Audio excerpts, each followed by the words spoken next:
രാമ രാമ ഹരേ ഹരേ ഹരേ കൃഷ്ണ കൃഷ്ണ കൃഷ്ണ ഹരേ ഹരേ ഹരേ രാമ രാമ രാമ ഹരേ ഹരേ ഹരേ കൃഷ്ണ കൃഷ്ണ കൃഷ്ണ ഹരേ ഹരേ ഹരേ രാമ രാമ രാമ ഹരേ ഹരേ ഹരേ കൃഷ്ണ കൃഷ്ണ കൃഷ്ണ ഹരേ ഹരേ ഹരേ രാമ രാമ രാമ ഹരേ ഹരേ ഹരേ കൃഷ്ണ കൃഷ്ണ കൃഷ്ണ ഹരേ ഹരേ.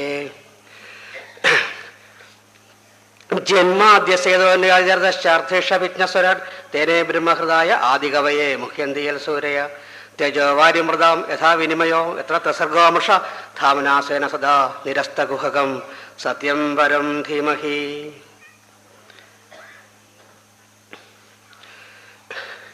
അറിവിന്റെ ആദ്യ അക്ഷരങ്ങൾ എൻ്റെ നാവിൽ ലയിച്ചെന്ന ഗുരുവിനും സർവചരാചരങ്ങൾക്കും ജഗദ്ഗുരുവായിരിക്കുന്ന സച്ചിദാനന്ദ സ്വരൂപനാകുന്ന സാക്ഷാൽ ശ്രീകൃഷ്ണ ഭഗവാന്റെ തൃപ്പാദങ്ങളിലും സജ്ജനങ്ങളുടെ മുന്നിലും പ്രണാമം.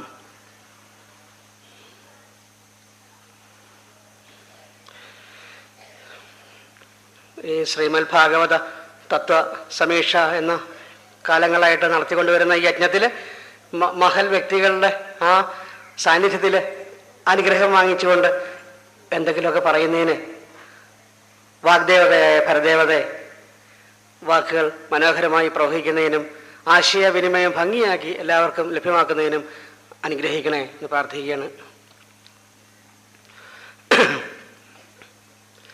ഇവിടെ ഭഗവാനെ അടുത്തേക്ക് ഭക്തനെ കൊണ്ടുപോവുക, ഭക്തന്റെ മനസ്സിനെ, അതാണ് ഈ എല്ലാ യജ്ഞങ്ങളുടെയും ഉദ്ദേശം തന്നെ. ഭഗവാന്റെ അടുത്തേക്ക് ഭക്തന്റെ മനസ്സിനെ കൊണ്ടുപോവുക, മനസ്സിനെ ട്യൂൺ ചെയ്യുക എന്ന് പറയും ഇംഗ്ലീഷിലാണെങ്കിൽ, അഭിമുഖമാക്കുക എന്ന് പറയും. അല്ലെങ്കിൽ അത് നമ്മൾ ചെറിയ ചെറിയ പരിശ്രമം കൊണ്ട് തന്നെ അത് നടക്കും വലിയൊരളവിൽ. അപ്പൊ ഇതുപോലെയുള്ള വലിയ വലിയ പരിശ്രമങ്ങൾ കൊണ്ട് നമ്മൾ എന്തുമാത്രം ഭഗവാനിലേക്ക് അടുത്തിട്ടുണ്ടാവും നമ്മളെ മനസ്സൊന്ന് ചിന്തിച്ചു നോക്കുക. ചെറിയ ചെറിയ പരിശ്രമം കൊണ്ട് പോലും വല്ലാതെ മനസ്സ് ട്യൂൺ ചെയ്യും ഭഗവാനിലേക്ക്. അപ്പോൾ ഇതുപോലെ സജ്ജനങ്ങളുടെ സാന്നിധ്യത്തിൽ ഇരുന്നു കൊണ്ട് ഭഗവാന്റെ കഥകൾ അനുസ്മരിച്ചുകൊണ്ട് ആ മനസ്സിനെ അതിൻ്റെതായ രീതിയിൽ ഒഴുകാൻ അനുവദിച്ചാൽ അത് ചെന്നെത്തിച്ചേരുക ആ മഹാസമുദ്രത്തിലായിരിക്കും, ആനന്ദം എന്ന മഹാസമുദ്രത്തിലായിരിക്കും എന്ന് നമ്മളൊക്കെ കഴിഞ്ഞ ദിവസങ്ങളായിട്ട് അനുഭവിച്ചുകൊണ്ടിരിക്കുകയാണ്. ഇവിടെ ഇരുന്ന് സജ്ജനങ്ങളാകുന്ന ശ്രേഷ്ഠന്മാരാകുന്ന പല ആചാര്യന്മാരുടെ ഈ അനുസ്മരണങ്ങളിൽ കൂടി അതിൻ്റെ ഒരു ഭാഗമായിട്ട് ഇന്ന് കുറച്ച് കാര്യങ്ങൾ കുറച്ച് സമയപരിധിയിൽ നിന്നുകൊണ്ട് അറിവിൻ്റെ പരിധിയിൽ നിന്നുകൊണ്ട് നമ്മൾ പങ്കുവയ്ക്കുകയാണ്. ഇവിടെ സുധാമാവിൻ്റെ കഥയാണ് പ്രകരണത്തിൽ പറഞ്ഞിരിക്കുന്നത്. ഗൃഹസ്ഥധർമ്മം പരമധർമ്മം എന്നുള്ള കാര്യങ്ങളിൽ ഊന്നിക്കൊണ്ട്. അപ്പോൾ അവിടെ ചിന്തിച്ചാൽ നമുക്കൊരു കാര്യം മനസ്സിലാക്കാൻ കഴിയും. ഈ ഭഗവാൻ സ്നേഹസ്വരൂപനാണ്. ഭഗവാന്റെ രൂപം എന്ന് പറയുന്നത് സ്നേഹമാണ്.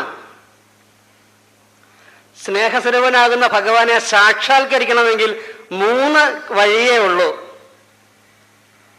3 തരത്തിലേ സ്നേഹം സാക്ഷാത്കരിക്കാൻ കഴിയുള്ളൂ. 1 ലാളിക്കുക, 2 പ്രേമിക്കുക, 3 ആശ്രയിക്കുക. നെസ്ലിംഗ്, ലവിങ് ആൻഡ് ഡിപ്പെൻഡിങ്. ഈ 3 തരത്തിലല്ലാതെ ഭഗവാനെ സാക്ഷാത്കരിക്കാൻ കഴിയില്ല. അതാണ്. അപ്പൊ ഇത് 3 തരത്തിലും സാക്ഷാത്കരിച്ച് എല്ലാ മനസ്സിനെ സാക്ഷാത്കരിപ്പിക്കുന്ന ഒരു ഭഗവത് അവതാരമാണ് കൃഷ്ണ അവതാരം, പൂർണ്ണ അവതാരം തന്നെ. അതില് ആദ്യത്തെ 2 പാഠങ്ങളാകുന്ന ലാളിക്കുക, പ്രേമിക്കുക തുടങ്ങിയതെല്ലാം അതിമനോഹരമായിട്ട് വ്യാസൻ സരസമായിട്ട് ആ ഭാഗവതത്തിൽ കൂടി വർണ്ണിച്ച് നമ്മളെയൊക്കെ ശരിക്കും പഠിപ്പിച്ചു തന്നിട്ടുണ്ട്. ബാലലീലകളിൽ കൂടി ഏത് കുട്ടിയെ കണ്ടാലും എടുത്തൊന്ന് ഉമ്മ വയ്ക്കാൻ തോന്നുന്നത്, അതാണ് മനസ്സിന്റെ ആദ്യത്തെ പാഠം. ചിലരുണ്ട് മനസ്സിലിങ്ങനെ തനിക്ക് സ്നേഹമുണ്ടെന്നൊക്കെ പറയും, ഞാൻ വലിയ സ്നേഹമുള്ള ആളാന്ന് പറയും. കുട്ടികളെ കാണുന്ന ഇഷ്ടമല്ലാത്ത ആളുകളുണ്ട്. സ്നേഹത്തിന്റെ പാഠം പഠിച്ചിട്ടില്ല അവർ. 1ാമത്തെ പാഠം എന്തും ചെയ്യും, സപ്താഹം ഉണ്ടെങ്കിൽ പോയി കേൾക്കും, സജ്ജന കർമ്മങ്ങൾ മുഴുവൻ ചെയ്യും, എല്ലാം നല്ല പ്രവൃത്തികൾ ചെയ്തിട്ടുള്ളൂ, ഒരു നല്ല പ്രവൃത്തി ചെയ്തില്ല. എന്താ? കുട്ടികളെ കണ്ടാ എടുത്തൊന്ന് ഉമ്മ വെക്കണം എന്നുള്ള മോഹം ഉള്ളിൽ അവര് വളർത്താൻ സമ്മതിക്കില്ല.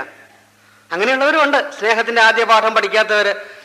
അവരെ ഭഗവാൻ തൻ്റെ ബാലലീലകളിൽ കൂടി എല്ലാവരെയും പഠിപ്പിച്ചു.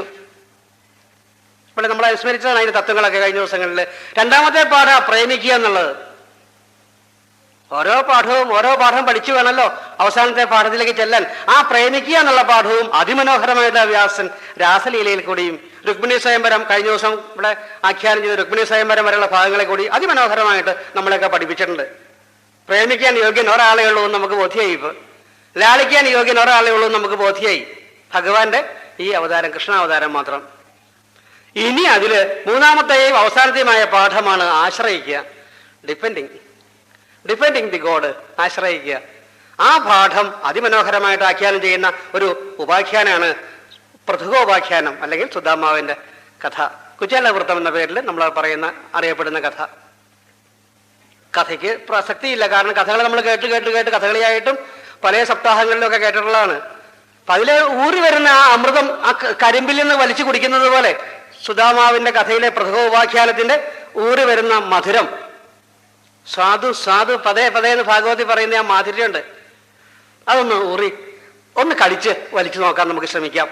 ഒരല്പം കിട്ടിയാലായി. ഒരു തുള്ളി വാസുദേവ കഥാരുചി എന്ന് പറയുന്നത് ഒരു തുള്ളി മതി ശരിക്കും. തീർത്ഥമൊക്കെ കഴിക്കുന്നത് വയറ് നിറച്ച് കുടിക്കാറില്ലാരും. അമ്പലത്തിൽ ചെല്ലുമ്പോൾ തീർത്ഥം എന്ന് പറഞ്ഞ് ദാഹിച്ച് ചെല്ലുമ്പോൾ കുറച്ചുകൂടെ തന്നോളൂ എന്ന് പറയാറില്ല. ഒരു തുള്ളി മതി.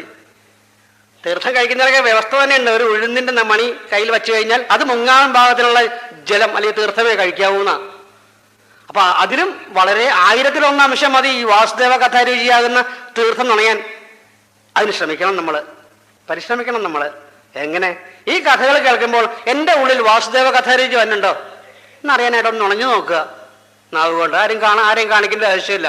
അപ്പൊ ഇതിൽ നിന്ന് കിട്ടുന്ന ആ തത്വങ്ങൾക്ക് ഉള്ളിൽ കൂടി നമ്മുടെ ഉള്ളിൽ സംഭവിക്കുന്ന മനസ്സിന്റെ ഈ ഒഴുക്കുണ്ട് വാസുദേവനിലേക്കുള്ളത്. അത് സംഭവിച്ചിട്ടുണ്ടെങ്കിൽ ആ രുചി നമുക്ക് കിട്ടും. അതിനാണ് എല്ലാ യജ്ഞങ്ങളിലും എല്ലാ പ്രഭാഷണങ്ങളിലും ഉദ്ദേശിക്കുന്നത് തന്നെ. അല്ലാതെ ഒരു കഥ കേട്ടുകൊണ്ടോ കുറച്ച് തത്വങ്ങൾ കേട്ടുകൊണ്ടോ പോയാൽ പോരാ, അത് മനനം ചെയ്യണം. അതുകൊണ്ടാണല്ലോ നമ്മളെ മനുഷ്യരെന്ന് പറയുന്നത്. ഇപ്പൊ മൃഗങ്ങളൊക്കെ പലരും കയറി വന്നിരിക്കണ്ടാവും കേൾക്കാനൊക്കെ, പക്ഷെ അവർക്ക് മനനം ചെയ്യാൻ കഴിയില്ല. നമ്മൾ മനുഷ്യരായിരിക്കുന്നത് എന്തുകൊണ്ടാ? നമുക്ക് മനനം ചെയ്യാൻ കഴിയും. അപ്പൊ ഈ തത്വത്തിൻ്റെതായ മനനം ഉള്ളിൽ നടന്നിരിക്കണം. അതിന്റെ ഭാഗമായിട്ട് വാസുദേവ കഥാരുചി അറിയാൻ കഴിയണ്ടോ എന്ന് നോക്കണം. കിട്ടിയിരിക്കണം നമുക്കൊക്കെ. അപ്പൊ ഇവിടെ സുദാമാവിന്റെ കഥയിലും അത് തന്നെ, ആശ്രയിക്കുക എന്നുള്ള ഭാവം മനോഹരമായിട്ട് വർണ്ണിക്കണം. ആശ്രയിക്കുക. അതില് ഈ ശരിക്കും പരമപുരുഷാർത്ഥം എന്ന് പറയുന്നതും ഗൃഹസ്ഥന്റെ ധർമ്മവും ഇത് രണ്ടും ഏറ്റവും മനോഹരമായിട്ട് സുദാമാവിന്റെ കഥയിൽ വർണ്ണിക്കുന്നുണ്ട്. ഈ ആരായി ഗൃഹസ്ഥൻ? ആരായി ഗൃഹസ്ഥൻ എന്ന് പറഞ്ഞാൽ ആരാ? ശരിക്കും വീട് താമസിക്കുന്ന ആള് എന്ന അർത്ഥം, ഒരർത്ഥം വേണി അങ്ങനെ പറയാം. അത് മാത്രമേ ഉള്ള അർത്ഥം.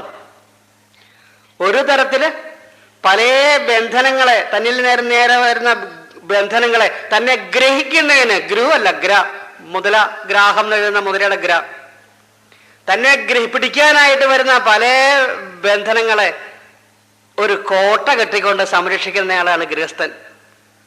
തൻ്റെ നേരെ വരുന്ന നിരവധി ബന്ധനങ്ങള്, അതിനെല്ലാം ഗൃഹസ്ഥൻ അതിജീവിക്കും. അയാൾ സപ്താഹം കേട്ടില്ലെങ്കിലും നാമം ജപിച്ചില്ലെങ്കിലും ഒരു സൽപ്രവൃത്തി വേറെ ചെയ്തില്ലെങ്കിലും എങ്ങനെ ഈ ഗൃഹസ്ഥന്റെ ധർമ്മം ശരിക്കും അനുഷ്ഠിച്ചിട്ടുണ്ടെങ്കിൽ അതാണ്. അയാൾക്ക് പിന്നെ വേറെ ഒരു പുണ്യവും പ്രത്യേകിച്ച് ചെയ്യേണ്ടതില്ല. എന്താ ഈ ഗൃഹസ്ഥന്റെ ധർമ്മം?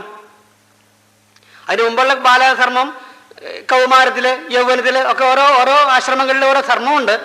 അപ്പൊ അത് നമുക്കിവിടെ പ്രസക്തമല്ലാത്തതുകൊണ്ട് ഗൃഹസ്ഥന്റെ കാര്യം മാത്രം നമ്മൾ ചിന്തിച്ചു പോവുക. ഗൃഹസ്ഥന്റെ ധർമ്മം എന്ന് പറയുന്നത് ശരിക്കും എന്താ? ധർമ്മം അനുഷ്ഠിച്ചുകൊണ്ട് പരമപുരുഷാർത്ഥമാകുന്ന മോക്ഷത്തിലേക്ക് എത്തുക എന്നുള്ളതാണ്. അപ്പൊ ധർമ്മം അനുഷ്ഠിക്കണമെങ്കിൽ ധർമ്മം എന്താണെന്ന് അറിഞ്ഞിരിക്കണ്ടേ? എന്തിനാ ധർമ്മം അറിയണത്? വേണമെങ്കിൽ ചിന്തിക്കുക. അങ്ങനെ അറിഞ്ഞില്ല ചിന്ത കുഴപ്പം. ഞാനും എൻ്റെ ഭാര്യയും കുട്ടിയും സുഖമായിട്ട് താമസിക്കുകയാണ്. ഞാൻ ആർക്കൊരു ഉപദ്രവം ചെയ്യണില്ല, ആരും എനിക്കൊരു സഹായം ചെയ്യണ്ട. എനിക്കെന്താ ഒരു കുഴപ്പം? അതാണ് നമ്മൾ ചിന്തിക്കേണ്ടത്. ചിലർ പറയും, ഞാൻ എന്തിനാ ഈ അമ്പലത്തിൽ പോകുന്നത്, ഞാൻ എന്തിനാ സപ്താഹം കേൾക്കണത്, ഞാൻ എൻ്റെ വീട്ടിൽ ആർക്കും ഒരു ശല്യമില്ല, ഞാൻ എന്നെ കൊണ്ട് അയൽവക്കക്കാർക്കും ഇല്ല, നാട്ടുകാർക്കും ഇല്ല, ആരും എനിക്കൊരു ഉപകാരം ചെയ്യാൻ ഞാൻ പറയണില്ലല്ലോ, പിന്നെ എന്താ എന്നെ കൊണ്ടൊരു കുഴപ്പം എന്ന് ചോദിക്കും. അതാണ് അയാളുടെ മനസ്സ് പരിഭാഗം സംഭവിക്കാതെ ക്ഷയിച്ച് ഇനിയും പോയിക്കൊണ്ട് പല ദുരിതത്തിലേക്ക് പോയിക്കൊണ്ടിരിക്കും. ഈ ജന്മം അയാൾക്ക് എങ്ങനെയോ ലോട്ടറി അടിച്ചതുപോലെ ഒരു മനുഷ്യജന്മം കിട്ടി ഇല്ല എന്ന് പറയുന്നില്ല. പക്ഷെ ഇതേ മനോഭാവത്തിൽ ആണ് പ്രവൃത്തികളും കാര്യങ്ങളും എങ്കിൽ, ധർമ്മം മനസ്സിലാക്കാതെയാണ് പോകുന്നതെങ്കിൽ അടിച്ച് കീഴ്പോട്ട് പോയിക്കൊണ്ടിരിക്കും. അപ്പൊ ഒരു ആചാര്യന്മാരെന്താ ചെയ്യുക? അങ്ങനെ ഒരു ജന്മത്തെ കീഴ്പോട്ട് പോകാൻ സമ്മതിക്കില്ല. അവരത് ഉയർത്തി കൊണ്ടുപോകാൻ, വാസുദേവനിലേക്ക് എത്തിക്കാൻ വേണ്ടതെല്ലാം കഥകളിൽ കൂടിയും തത്വങ്ങളിൽ കൂടിയും നമുക്ക് പറഞ്ഞു തന്നുകൊണ്ടിരിക്കും. അതാണ് നല്ല ആചാര്യന്മാർ ചെയ്യുക. ഇവിടെയും അത് തന്നെ സംഭവിക്കുക. ഗൃഹസ്ഥന്റെ ധർമ്മം മനസ്സിലാക്കണം. കാരണം ധർമ്മത്തിലായ ഒരു കാര്യം ഇരിക്കുകയുള്ളൂ. സുഖാർത്ഥ സർവഭൂതാനാം മത സർവപ്രവൃത്തയ. എല്ലാ ജീവജാലങ്ങളിലെയും എല്ലാ പ്രവൃത്തിയും സുഖം അനുഭവിക്കുന്നതിന് വേണ്ടിയിട്ടാണ്. നമ്മൾ വന്നിരിക്കണോ അതെ, ചായ കുടിക്കണതോ അതെ, പകൽ കിടന്നുറങ്ങണതോ അതെ, പരദൂഷണം പറയുന്നതോ അതെ, സീരിയൽ കാണേണ്ടി അതോ എന്ത് കാര്യങ്ങളും സുഖത്തിന് വേണ്ടിയിട്ടാണ്. എന്നാലോ എന്തായി സുഖം കിട്ടാത്തത് എല്ലാ കാര്യത്തിൽ നിന്നും? എല്ലാവരെയും കണ്ടാലും സുഖമാണോ എന്ന് ചോദിച്ചാൽ സുഖമാണെന്ന് പറയുമെങ്കിലും യഥാർത്ഥമായിട്ടുള്ള സുഖം നമുക്ക് കിട്ടാത്തത് എന്തുകൊണ്ടാണ്? സുഖം ചെന്ന വിന ധർമാൽ എന്നാണ്. സുഖം ഒരു സ്ഥലത്തേ ഇരിക്കുള്ളൂ, ധർമ്മത്തില്. അതുകൊണ്ടാണ് ധർമ്മം ചെയ്യാൻ പറയുന്നത്. അല്ലെങ്കിൽ ധർമ്മം ചെയ്യേണ്ട ആവശ്യമില്ല, പൈസ ഉണ്ട്, നമ്മൾ ആരും ഉപദ്രവിക്കണില്ല. എന്തിനായി ധർമ്മം ചെയ്യണത്? എന്റെ ധർമ്മം ഞാൻ മനസ്സിലാക്കണം എന്തിനാ? സുഖം അതിലേ ഇരിക്കുള്ളൂ. അതുകൊണ്ടാണ് സുഖത്തിനെ എടുത്ത് മടിയിൽ വെച്ച് ആവശ്യത്തിന് ATM നിന്ന് പൈസ എടുക്കുന്നത് പോലെ സുഖം മടിയിലുള്ള ആൾക്ക് എവിടെ പോയാലും സുഖം. അവിടെ പോയാലും അയാൾക്ക് സുഖം, നരകത്തിൽ പോയാലും സുഖം, കാരാഗ്രഹത്തിൽ പോയാലും സുഖം, ഹോട്ടലിൽ പോയാലും സുഖം, പട്ടിണി കിടന്നാലും സുഖം. ആലോചിച്ച് നോക്കൂ. അതറിയണമെങ്കിൽ സുഖം ചെന്ന പിന്നെ ധർമാൽ, ധർമ്മത്തിലേ സുഖം ഇരിക്കുള്ളൂ. ധർമ്മത്തിലല്ലാതെ സുഖം ഇരിക്കില്ല. അപ്പൊ ധർമ്മം അറിയണ്ടേ? ആ ഗൃഹസ്ഥന്റെ ധർമ്മമാണ് നമ്മൾ അറിയാൻ ശ്രമിക്കുന്നത്, മനസ്സിലാക്കാൻ ശ്രമിക്കുന്നത്. ഗൃഹസ്ഥന്റെ ധർമ്മം, അതിൽ പ്രധാനമായിട്ടുള്ളൊരു കാര്യം ഗൃഹസ്ഥന്റെ ധർമ്മം, ഏറ്റവും പ്രധാനമായിട്ടുള്ളത്, ആദ്യവും പ്രധാനവും ഉള്ളെന്ന് വേണമെങ്കിൽ പറയാം, അതിഥി പൂജയാണ്. വരുന്ന അതിഥിയെ ഈശ്വരനായിട്ട് കണ്ട്, ദൈവമായിട്ട് കണ്ട് പൂജിക്കുക. 3 കാര്യം ചെയ്യാത്ത ഒരു ഗൃഹസ്ഥനെ വിളിക്കാൻ കഴിയില്ല. വേറെ എന്ത് പേരിലെ അയാളെ വിളിക്കുകയും ചെയ്യാം. 3 കാര്യം എന്താ? സ്വാഗതം. കൃഷ്ണന്റെ ഏത് കഥകൾ നമ്മൾ കേട്ടോണ്ടിരിക്കും പറയാം. മൂലഗ്രന്ഥം വായിക്കുമ്പോൾ കൃഷ്ണൻ പറഞ്ഞു എന്ന് പറഞ്ഞാൽ ഉടനെ വാക്ക് സ്വാഗതം എന്നായിരിക്കും ആരോടും പറയാ. രണ്ടാമത്തെ വാക്ക് മാ ഭൈഷ്ട, പേടി വേണ്ടെന്നാ. നമ്മളും അത് അനുസരിക്കണം, അനുകരിക്കണം. കാരണം എന്താ? ആരെ കണ്ടാലും, അതിഥികളായിട്ട് വരുന്ന ആരെ കണ്ടാലും നമ്മൾ എന്ത് പറയണം? വന്നത് നന്നായി, സ്വാഗതം. രണ്ടാമത് ഇരിക്കാൻ സൗകര്യം ചെയ്ത് കൊടുത്തിട്ട്, കുടിക്കാനോ കഴിക്കാനോ എന്താ വേണ്ടതെന്ന് വെച്ചാൽ കൊടുത്തിട്ട്, 4ാമത് തൊഴുതുകൊണ്ടാ ആഗമന ഉദ്ദേശം ചോദിക്കുക ഗൃഹസ്ഥൻ. ആലോചിച്ച് നോക്ക്. അങ്ങനെയാണോ നമ്മൾ പെരുമാറുന്നതെന്ന് ഒരു ആത്മപരിശോധന നടത്തുക ഇടയ്ക്കൊക്കെ. ഗൃഹസ്ഥന്റെ പരമമായ ധർമ്മവും ഉത്തമമായിട്ടുള്ള ധർമ്മവും അതിഥി പൂജയാണ്. എന്നെ കൊണ്ട് അത് കഴിഞ്ഞിട്ടുണ്ടോ ചെയ്യാൻ? വെറുതെ അതിഥിയുടെ മുഖത്ത് നോക്കി സ്വാഗതം പറഞ്ഞതുകൊണ്ടോ ഇരുത്തിയിട്ടോ കാര്യമില്ല. മനസ്സിലാ തോന്നലുണ്ടോ, നിറവുണ്ടോ എന്ന് നോക്കണം. ആ നിർവൃതി, ഇത് വരുന്നത് ഈശ്വരനാണെന്നുള്ള നിർവൃതി ഉണ്ടോ? നമ്മൾ തൽക്കാലത്തിന് വേണ്ടി സ്വന്തം കാര്യം കാണാൻ വേണ്ടിയിട്ട് അങ്ങനെ വരുന്ന ആളുകളെ ചിലപ്പോൾ സ്വീകരിക്കും. അവർക്ക് എന്താണെന്ന് വെച്ചാൽ കൊടുക്കും. അത് പോരാ, നിർവൃതി, നിറവ് അങ്ങനെ ഉണ്ടാവണ്ടോ നോക്കണം. കൊടുക്കുന്ന ആൾക്കും വാങ്ങുന്ന ആൾക്കും നിർവൃതി എന്ന് പറഞ്ഞ അവസ്ഥ വന്നില്ലെങ്കിൽ കൊടുക്കൽ വാങ്ങലിന് ഫലം ഇല്ല തന്നെ. നിർവൃതി എന്ന് പറഞ്ഞാൽ, നിറവ് എന്ന് പറഞ്ഞൊരു അവസ്ഥ തന്നെ, ഫുൾഫിൽമെന്റ് എന്ന് പറഞ്ഞ അവസ്ഥ ഇല്ലെങ്കിൽ കൊടുക്കലിനും വാങ്ങലിനും 0 ബാലൻസ്. അവിടെ വരവ് വയ്ക്കുക. വൈകുണ്ഠത്തില് കുണ്ഠിതമില്ലാതെ കയറി ചെല്ലുന്ന സ്ഥലമുണ്ട് വൈകുണ്ഠം, അവിടെ വരവ് വയ്ക്കും. 0 നമ്മൾ കൊടുത്തിട്ടുണ്ട് ധാരാളം. പക്ഷെ എന്താ കാരണം? നിർവൃതി വന്നില്ല. കൊടുക്കുന്ന ആൾക്കത് കുറഞ്ഞു പോയി തോന്നിക്കൊണ്ടിരിക്കണം. കൊടുക്കല് ഒരു 5 രൂപ ചോദിച്ചു വന്ന ആൾക്ക് നമ്മൾ 50 കൊടുത്താലും അയ്യോ 100 കൊടുക്കേണ്ടിയിരുന്നു തോന്നണം. കൊടുത്ത ആൾക്ക് കുറഞ്ഞു പോയി ഞാൻ ചെയ്തത് തോന്നിക്കൊണ്ടിരിക്കണം. കിട്ടിയ ആൾക്ക് തിരിച്ചു നിർവൃതി. വല്ലാതെയായി, എനിക്ക് ഒരു 5 രൂപ ഉദ്ദേശം ഞാൻ ചെന്നത്, എനിക്ക് 50 കിട്ടി, വല്ലാതെ കൂടിപ്പോയി തോന്നണം. അതവിടെ വരവയ്ക്കും. ഇങ്ങനെയാണോ നമ്മുടെ ദാനം നമ്മൾ ചിന്തിക്കുക? നമ്മൾ കൊടുക്കുന്നതും നമ്മൾ വാങ്ങിക്കുന്നതും ഇങ്ങനെയാണോ ചിന്തിക്കുക? ആത്മപരിശോധന നടത്തുക. കാരണം നമ്മളൊക്കെ അധികം പേരും ഗൃഹസ്ഥന്മാർ തന്നെ. അതുകൊണ്ട് അപ്പൊ ഇങ്ങനെ ഗൃഹസ്ഥധർമ്മം അനുഷ്ഠിച്ച് പോകുന്ന ഒരാൾക്ക് മറ്റു ധർമ്മങ്ങളൊന്നും അയാളുടെ പുറകെ വന്നോളും. മറ്റുള്ള ധർമ്മങ്ങളൊക്കെ കാലക്രമേണ ആ മനസ്സ് വാസുദേവനിലേക്ക്, ഭഗവാനിലേക്ക് തിരിഞ്ഞു പോകുന്നതിന്റെ ഭാഗമായിട്ട് കുറെ കഴിയുമ്പോൾ സന്യാസധർമ്മം അദ്ദേഹത്തെ തേടി എത്തിക്കോളും. കുറച്ച് കഴിയുമ്പോൾ വാനപ്രസ്ഥധർമ്മം അദ്ദേഹത്തെ തേടി എത്തിക്കോളും. എന്തേ? ധർമ്മം, സ്വധർമ്മം അനുഷ്ഠിക്കുന്ന ആളാണ്. അങ്ങനെ അനുഷ്ഠിക്കാത്ത ഒരാള് വേറെ ധർമ്മത്തിലേക്ക് മാറിപ്പോയാലും പ്രശ്ന. നമ്മൾ ചില കഥകളിൽ കേട്ടിട്ടുണ്ടാവും, സ്വന്തം ധർമ്മം നോക്കാൻ കഴിയാതെ ഞാൻ ഉള്ള സന്യസിക്കാൻ പോവാ, ഞാൻ വേറെ കാര്യത്തിന് പോവാന്ന് പറഞ്ഞിട്ട് പോയിട്ട് മടങ്ങി വരും. എന്താ കാരണം? സ്വന്തം ധർമ്മം ശരിക്കും നിർവഹിക്കാൻ കഴിയാതെ ധർമ്മം മാറിപ്പോവാണ്. സ്വന്തം ധർമ്മം അനുഷ്ഠിക്കുന്ന ആൾക്കോ മറ്റുള്ള ധർമ്മങ്ങൾ അയാളെ പിന്നാലെ വന്നിരിക്കും. അപ്പൊ നമുക്ക് ഏതാണോ നിയോഗമായിട്ട് വന്നിരിക്കുന്ന ധർമ്മം അത് അനുഷ്ഠിക്കുക. അത് ഇവിടെ ഗൃഹസ്ഥന്റെ ധർമ്മമാണ് നമ്മൾ ഈ പ്രകരണത്തിൽ വരുന്നത്. അതുകൊണ്ട് അതിനെ എടുത്തെടുത്ത് പറയാണ്. അപ്പൊ ഗൃഹസ്ഥന് ഈ ധർമ്മം അങ്ങനെ ചെയ്യുന്ന സമയത്ത്, ഗൃഹസ്ഥൻ എന്ന് പറഞ്ഞാൽ പുരുഷൻ എന്ന് മാത്രം അർത്ഥം എടുക്കണ്ട, അതിന്റെ ഭാര്യയ്ക്കും അതിൽ പങ്കുണ്ട്. ഗാർഹസ്ഥ്യത്തിലെ പുരുഷനും സ്ത്രീക്കും ഒരേപോലെ തുല്യ പ്രാതിനിധ്യമാണല്ലോ. ഈ പുരുഷൻ ഇങ്ങനെ ധർമ്മം ചെയ്യുന്ന സമയത്ത് സ്ത്രീ എന്ത് ചെയ്യണം? സ്ത്രീ പുരുഷ സഹധർമ്മിണി എന്നാ പറയുക. സുഖം അനുഭവിക്കണമെങ്കിൽ രണ്ടാളും ഒരേപോലെ സഹധർമ്മം ചരതി എന്ന മന്ത്രം ചൊല്ലുന്ന പോലെ ഒരേപോലെ ധർമ്മം ആചരിച്ച് പോയാൽ മാത്രമേ സുഖം അനുഭവിക്കാൻ കഴിയുള്ളൂ. ദാമ്പത്യത്തിന്റെ സുഖം, അല്ലെങ്കിൽ സന്താന ഭാഗ്യമൊക്കെ ഉണ്ടായി എന്ന് വരാം.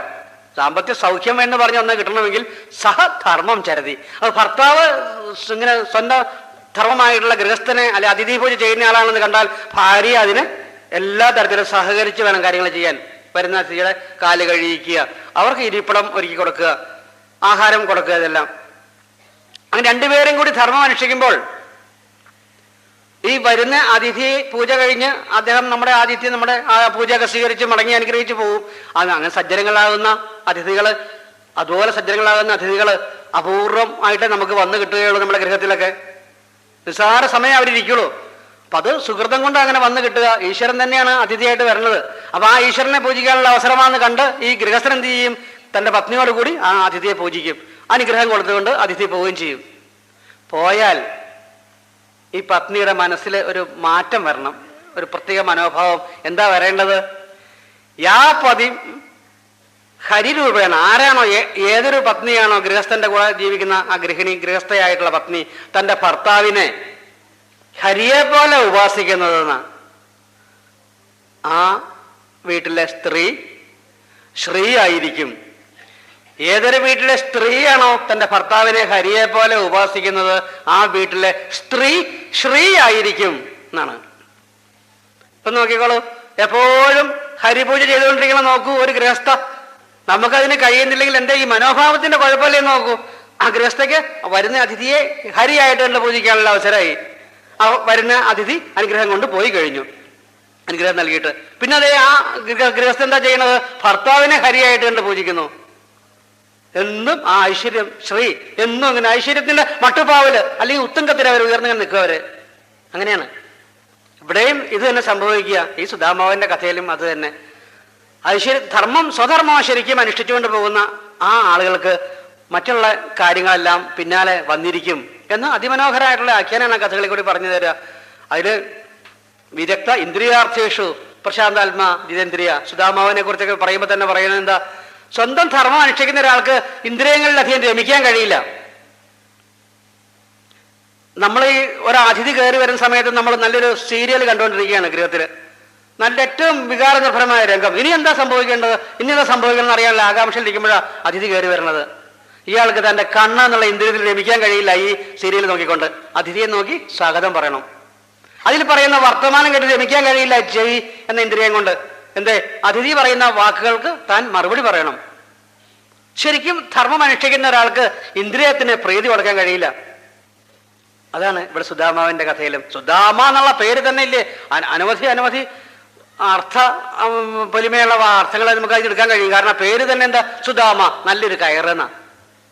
ഒരു ഗൃഹസ്ഥനെ എപ്പോഴും പല തരത്തിലിങ്ങനെ ബന്ധം വന്നുകൊണ്ടിരിക്കും. ഗൃഹസ്ഥന് ബന്ധുക്കളായിട്ടുള്ള ബന്ധം, ശത്രുക്കളായിട്ടുള്ള ബന്ധം, ഗൃഹത്തിൽ തന്നെ ഉള്ളിലുള്ള ബന്ധം, കുട്ടികളെ ഭാര്യയായിട്ടുള്ള ബന്ധം, അങ്ങനെ എല്ലാ നാടായിട്ട്, രാഷ്ട്രമായിട്ട്, രാഷ്ട്രീയക്കാരായിട്ട് ഇങ്ങനെ ബന്ധം ഇങ്ങനെ വന്നുകൊണ്ടിരിക്കും.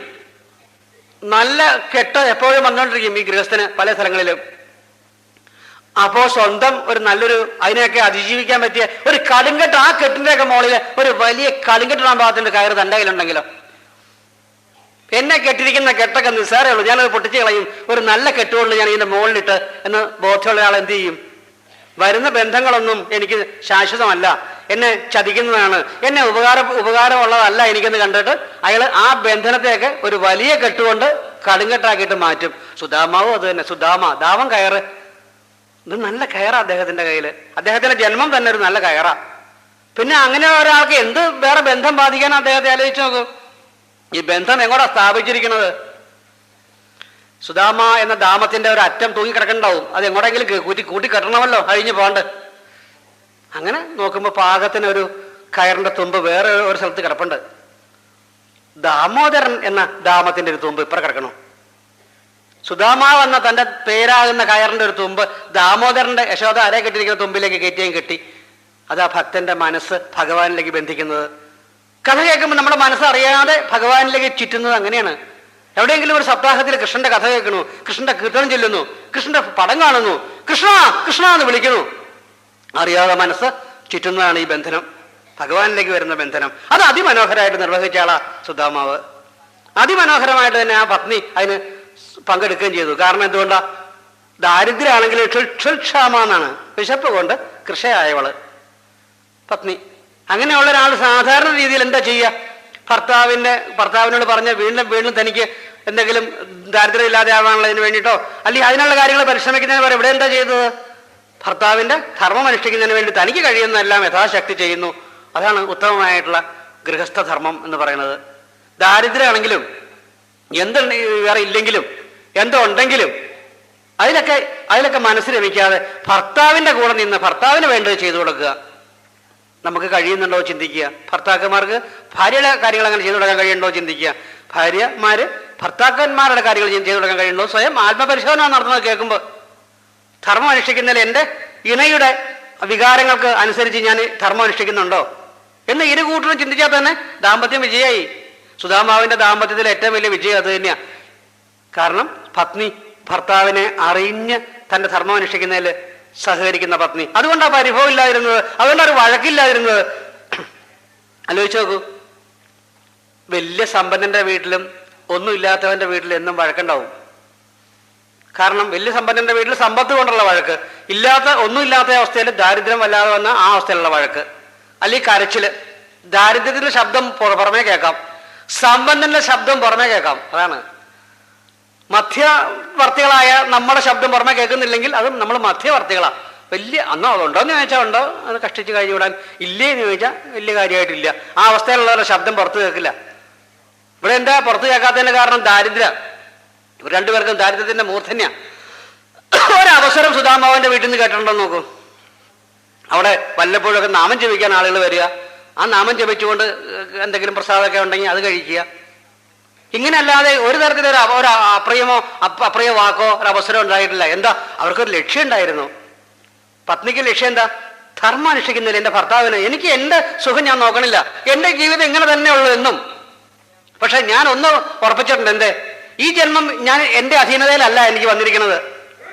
ഞാൻ ചോദിച്ചു വാങ്ങിയതെന്ന് വേണമെങ്കിൽ പറയാം. ഈ ജന്മം പണ്ട് ഞാൻ ചോദിച്ചു വാങ്ങിയതാ. ഇനി ഈ ജന്മം എൻ്റെ അധീനതയിലല്ല, ഞാൻ ചോദിച്ചു വാങ്ങിയ ജന്മം എനിക്ക് കിട്ടിപ്പോയി.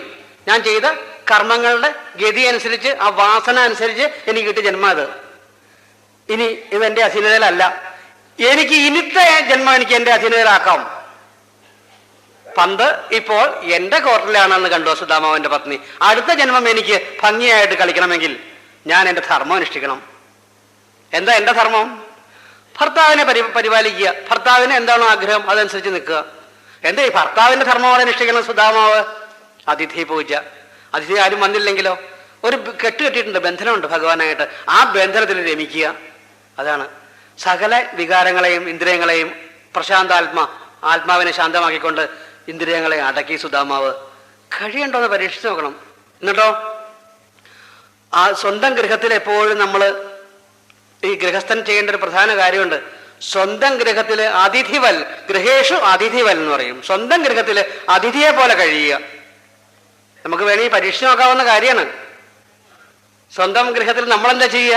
യജമാനെ പോലെ ചവിട്ടി കയറി ചെന്ന് എല്ലാ മുറിയിലും ഒച്ച കേൾപ്പിച്ച് കടലാസുകളും ചായപാത്രവും നിറച്ച് ചെതറി ഇട്ടുകൊണ്ട് നമ്മുടെ വീട്, എൻ്റെ വീട്, എൻ്റെ വീട്, എൻ്റെ വീട് എന്ന് പറഞ്ഞ് നമ്മൾ നടക്കും. പറഞ്ഞില്ലെങ്കിൽ മനസ്സിൽ നമ്മൾ ഭാവിക്കും. ഗൃഹേഷു അതിഥിവൽ വസൻ. ഒന്ന് പരീക്ഷിച്ച് നോക്കൂ. സുധാമാവനെ പോലെ ഒതുങ്ങിക്കൂടുക. ഒരു അതിഥിയാണ് ഞാൻ. ശബ്ദം ഉയർത്തി വർത്താനം പറയാൻ ആര് കുട്ടികളോ പത്നിയോ തയ്യാറായാൽ ശബ്ദം കുറയ്ക്കൂ, മറ്റൊരാൾ ശ്രദ്ധിക്കാനുണ്ട്, നമ്മളെ ഇറക്കി വിട്ടാലോ. ഇങ്ങനെ കുട്ടികളോടും മുതിർന്നവരും ഒരു ഭാവന ഒരു മാസം വളർത്തിയെടുത്തു കഴിഞ്ഞാൽ നമുക്ക് മനസ്സിലാവും സുധാമാവന് എങ്ങനെ ഐശ്വര്യം വന്നെന്നും നമുക്കും എങ്ങനെ ഐശ്വര്യം ഉണ്ടായിക്കൊണ്ടിരിക്കണമെന്ന് നമുക്കറിയാൻ കഴിയും. ഒരു മാസത്തെ ഈ പരിശീലനം കൊണ്ട് കുട്ടികളൊക്കെ നിറച്ച് അലക്ഷ്യമായിട്ട് കടലാസുകൾ വലിച്ചു കീറിയിടുക, കഴിച്ച പാത്രങ്ങൾ അതുപോലെ ഇട്ടിട്ട് പോവുക ഒക്കെ ചെയ്യുമ്പോൾ പറയണം, നമ്മുടെ വീടല്ലേ ഇത്, മറ്റൊരാളുടെ വീടാണിത്. അങ്ങനെ അലക്ഷ്യമായിട്ട് ഇടല്ലേ. പാത്രത്തെ മറിഞ്ഞെടുക്കുന്ന എടുത്ത് നിവർത്തി വയ്ക്കുക. നീ പഠിക്കുന്ന പുസ്തകം അടുക്കി വയ്ക്കുക. ചായപാത്രം മറിച്ചിട്ടിരിക്കുന്നത് നിവർത്തി വയ്ക്കുക. ഇറക്കി വിടും. ഇതൊരു ബോധം. അപ്പൊ അയാൾ ചോദിക്കും, അച്ഛാ അമ്മേ ഇത് എൻ്റെ വീടല്ലേ, എന്നെ ഇറക്കി വിടും, അങ്ങനെ എൻ്റെ വീടല്ലേ, നമ്മുടെ വീടല്ലേ എന്നിട്ട് പറയുമ്പോൾ നീ ഇങ്ങനെ ഒന്ന് ഭാവിച്ചു നോക്കെന്ന് പറഞ്ഞ അതിനോട്. നീ ഒന്ന് ഭാവിച്ചു നോക്ക്. ഭാവനയിൽ നിനക്ക് ഭാവിയിൽ ഇങ്ങനെ ഓരോന്ന ഭാവിച്ചതൊക്കെയും അതുപോലെ ഭവിക്കും എന്നാണ് പറയുന്നത്. ഒന്ന് ഭാവിച്ചു നോക്ക്, ഇത് എൻ്റെ വീടല്ലായിരുന്നെങ്കിൽ ഞാൻ എങ്ങനെ പെരുമാറണം എന്നുള്ളത്. അപ്പം നിന്റെ മനസ്സ് അതുപോലെ പ്രകടിപ്പിക്കും, വിനയം വരും എന്ന് അവരെ പറഞ്ഞ് നമ്മൾ ബോധ്യപ്പെടുത്തണം. ശബ്ദത്തിൽ വർത്താനം പറയില്ല. ഇപ്പോൾ എല്ലാ കാര്യങ്ങൾക്കും ഒരു നിയന്ത്രണം, എല്ലാ കാര്യത്തിലും മിതത്വം. ആവശ്യമില്ലാതെ മുറികൾ കൂട്ടി പണിയണം, വലിയ വലിയ കൊട്ടാരമാക്കണം. 5 or 10 മുറി ഉള്ളത് പോലും 15 or 20 മുറിയാക്കാൻ നമ്മൾ ശ്രമിക്കില്ല. ആലോചിച്ച് നോക്കുക. വിനയത്തിൽ എല്ലാ കാര്യങ്ങളും നമ്മൾ ചെയ്തുകൊണ്ടിരിക്കും. അതാണ് ഗൃഹേഷു അതിഥി വൽവസൻ. അപ്പം അങ്ങനെ പോയിക്കൊണ്ട് ധർമ്മം അനുഷ്ഠിച്ചുകൊണ്ട് പോകുന്ന സമയത്ത് ധർമ്മ, അർത്ഥ, കാമ, മോക്ഷം 4 അവസ്ഥയാണ് ഈ ധർമ്മ പുരുഷാർത്ഥങ്ങളായിട്ട് വയ്ക്കുക. പരമപുരുഷാർത്ഥമാകുന്ന മോക്ഷത്തിലേക്കാണ് ഇവരുടെയൊക്കെ പ്രയാണവും. അപ്പം അങ്ങനെ ഇരിക്കുമ്പോൾ ഈ സ്വന്തമായിട്ട് ഭർത്താവ് അനുഭവിക്കുന്ന ആനന്ദം അല്ലെങ്കിൽ കുടുംബത്തിൽ അനുഭവിക്കുന്ന ആനന്ദം അനുഭവിച്ചങ്ങനെ കഴിഞ്ഞാൽ പോരെ. വേണമെങ്കിൽ സാധാരണ രീതിയിൽ അത് മതിയല്ലോ. ഭർത്താവ് ശരിക്കും ആനന്ദം അനുഭവിക്കുന്നുണ്ട്, ദാരിദ്ര്യമാണ്, ദുഃഖം പക്ഷെ അദ്ദേഹത്തിന്റെ മുഖത്തില്ല, ദാരിദ്ര്യത്തിന്റെ ദുഃഖമില്ല, ഒരു തരത്തിലുള്ള ഒരു നൈരാശ്യം മുഖത്തില്ല. അതുകൊണ്ട് ഭാര്യയ്ക്കും അതേ അവസ്ഥ തന്നെ. ഭർത്താവിനെ പരിപാലിക്കുന്നതിൽ പരിചരിക്കുന്നതിൽ ആനന്ദം കണ്ടെത്തുന്ന പത്നിക്കും അതേ ആനന്ദം. പിന്നെ അങ്ങനെ വരുമ്പോഴാണ് ഈ മനസ്സിനൊരു പ്രത്യേകതയുണ്ട്. അതിങ്ങനെ ആനന്ദത്തിലേക്ക് ഒഴുകാൻ വേണ്ടി എപ്പോഴും ശ്രമിച്ചുകൊണ്ടിരിക്കും. ഭഗവാൻ എന്ന് പറയുന്ന ആനന്ദ രസം അല്ലെങ്കിൽ ആനന്ദമൂർത്തിയിലേക്ക് നമ്മളുടെ മനസ്സിങ്ങനെ ഒഴുകാനായിട്ട് എപ്പോഴും പരിശ്രമിക്കുന്നുണ്ട്. അപ്പം അത് ഇപ്പം സംഭവിക്കണം എന്താ, പല തരത്തിലും നമ്മൾ ബന്ധനം കൊണ്ട് അതിനെ കെട്ടിയിരിക്കുക. ഈ ഒഴുക്കിനെ വാസനകളെന്ന് അതിന് പറയുക. ഓരോ വസ്തുക്കളോടുള്ള ആഗ്രഹങ്ങൾ, ഓരോ വ്യക്തിയോടുള്ള ആഗ്രഹങ്ങൾ, പേര്, പ്രശസ്തി, ഇങ്ങനെ പലതിനോടുള്ള ആഗ്രഹങ്ങൾ നമ്മൾ മനസ്സ് ഇന്ദ്രിയങ്ങൾ വഴി ആഗ്രഹം സാധിക്കാനായിട്ട് പോയിക്കൊണ്ടിരുന്നിട്ട് ഈ പ്രധാനമാകുന്ന ആനന്ദത്തിലേക്ക് നമുക്ക് മനസ്സ് ഒഴുകാൻ പറ്റണില്ല. അങ്ങനെ ഒരു അവസ്ഥ വരും മനസ്സിന്. അപ്പൊ അത് എന്തുവേണം? അങ്ങനെ വരുമ്പോൾ എന്ത് വേണം? ഇന്ദ്രിയങ്ങളെ ആ വിഷയത്തിൽ നിന്ന് പിൻവലിച്ചുകൊണ്ട് അകത്തേക്കും കൊണ്ടുവരണം. ഇന്ദ്രിയങ്ങളുടെ വിഷയത്തിലേക്ക് പോകുന്നത് വിഷയങ്ങളുടെ നശ്വര സ്വഭാവം നശിക്കുന്നതാണെന്ന് മനസ്സിലാക്കിക്കൊണ്ട് നശിക്കാത്തത് ഒന്നേ ഉള്ളൂ എൻ്റെ മനസ്സിന്റെ ആനന്ദം എന്ന് നമുക്ക് ബോധ്യം വരണം. ഈ ബോധ്യം വരണമെങ്കിൽ എങ്ങനെ ബോധ്യം വരിക? നമുക്ക് പറഞ്ഞാൽ മനസ്സിലാവില്ല. എന്താ ഈ ആനന്ദം എന്ന് ചോദിക്കുമ്പോൾ എന്താ ഈ ആനന്ദം? അത് മനസ്സിലാക്കിയാലാണല്ലോ നമ്മൾ മനസ്സിനെ ആനന്ദത്തിലേക്ക് തുറന്നു വിടുള്ളൂ. ആനന്ദം അറിയണമെങ്കിൽ ഒരു ചെറിയ കാര്യം പറഞ്ഞാൽ മതി. നമുക്ക് ഏറ്റവും ഇഷ്ടമുള്ളൊരു വസ്തു നമ്മൾ എന്താണെന്ന് ചിന്തിക്കുക. ആ വസ്തു, ആ ആഗ്രഹം, ഇഷ്ടമുള്ള വസ്തു നമുക്ക് ലഭ്യമാകുമ്പോൾ വരുന്ന സന്തോഷത്തിന്റെ ഒരു ഏറ്റവും ഉയർന്ന തലം എന്ന് മനസ്സിലാവുന്ന ഭാഷ പറയുകയാണ്. നമുക്ക് ലഭ്യമാകുന്ന വസ്തു ലഭ്യമാകുമ്പോൾ കിട്ടുന്ന സന്തോഷത്തിന്റെ ഉയർന്ന ഒരു തലം. അതല്ല ശരിക്കും ആനന്ദം, എങ്കിലും നമുക്ക് മനസ്സിലാവുന്ന ഭാഷ പറയുമ്പോൾ അതാണ്. അങ്ങനെ ആനന്ദം, ഈ സുഖത്തിനൊരു കുഴപ്പമുണ്ട്, കുറച്ച് കഴിയുമ്പോൾ അത് ദുഃഖമായി മാറും. ദുഃഖത്തിനൊരു കുഴപ്പമുണ്ട്, കുറച്ച് കഴിയുമ്പോൾ സുഖമായി മാറും. കുഴപ്പമല്ല ഈ ഗുണം. സുഖവും ദുഃഖവും മാറി മാറിയിരിക്കും. സുഖത്തിന്റെ ഉയർന്ന തലമാകുന്ന ഈ ആനന്ദത്തിലെത്തിയാൽ തിരിച്ചു പോരലില്ല. അതാണ് മനസ്സിലാക്കേണ്ടത്. ഭൗതികമായിട്ട് നമ്മളിങ്ങനെ ക്ഷുക്ഷാമയായിട്ടിരിക്കും, കുചേലനായിട്ടിരിക്കും.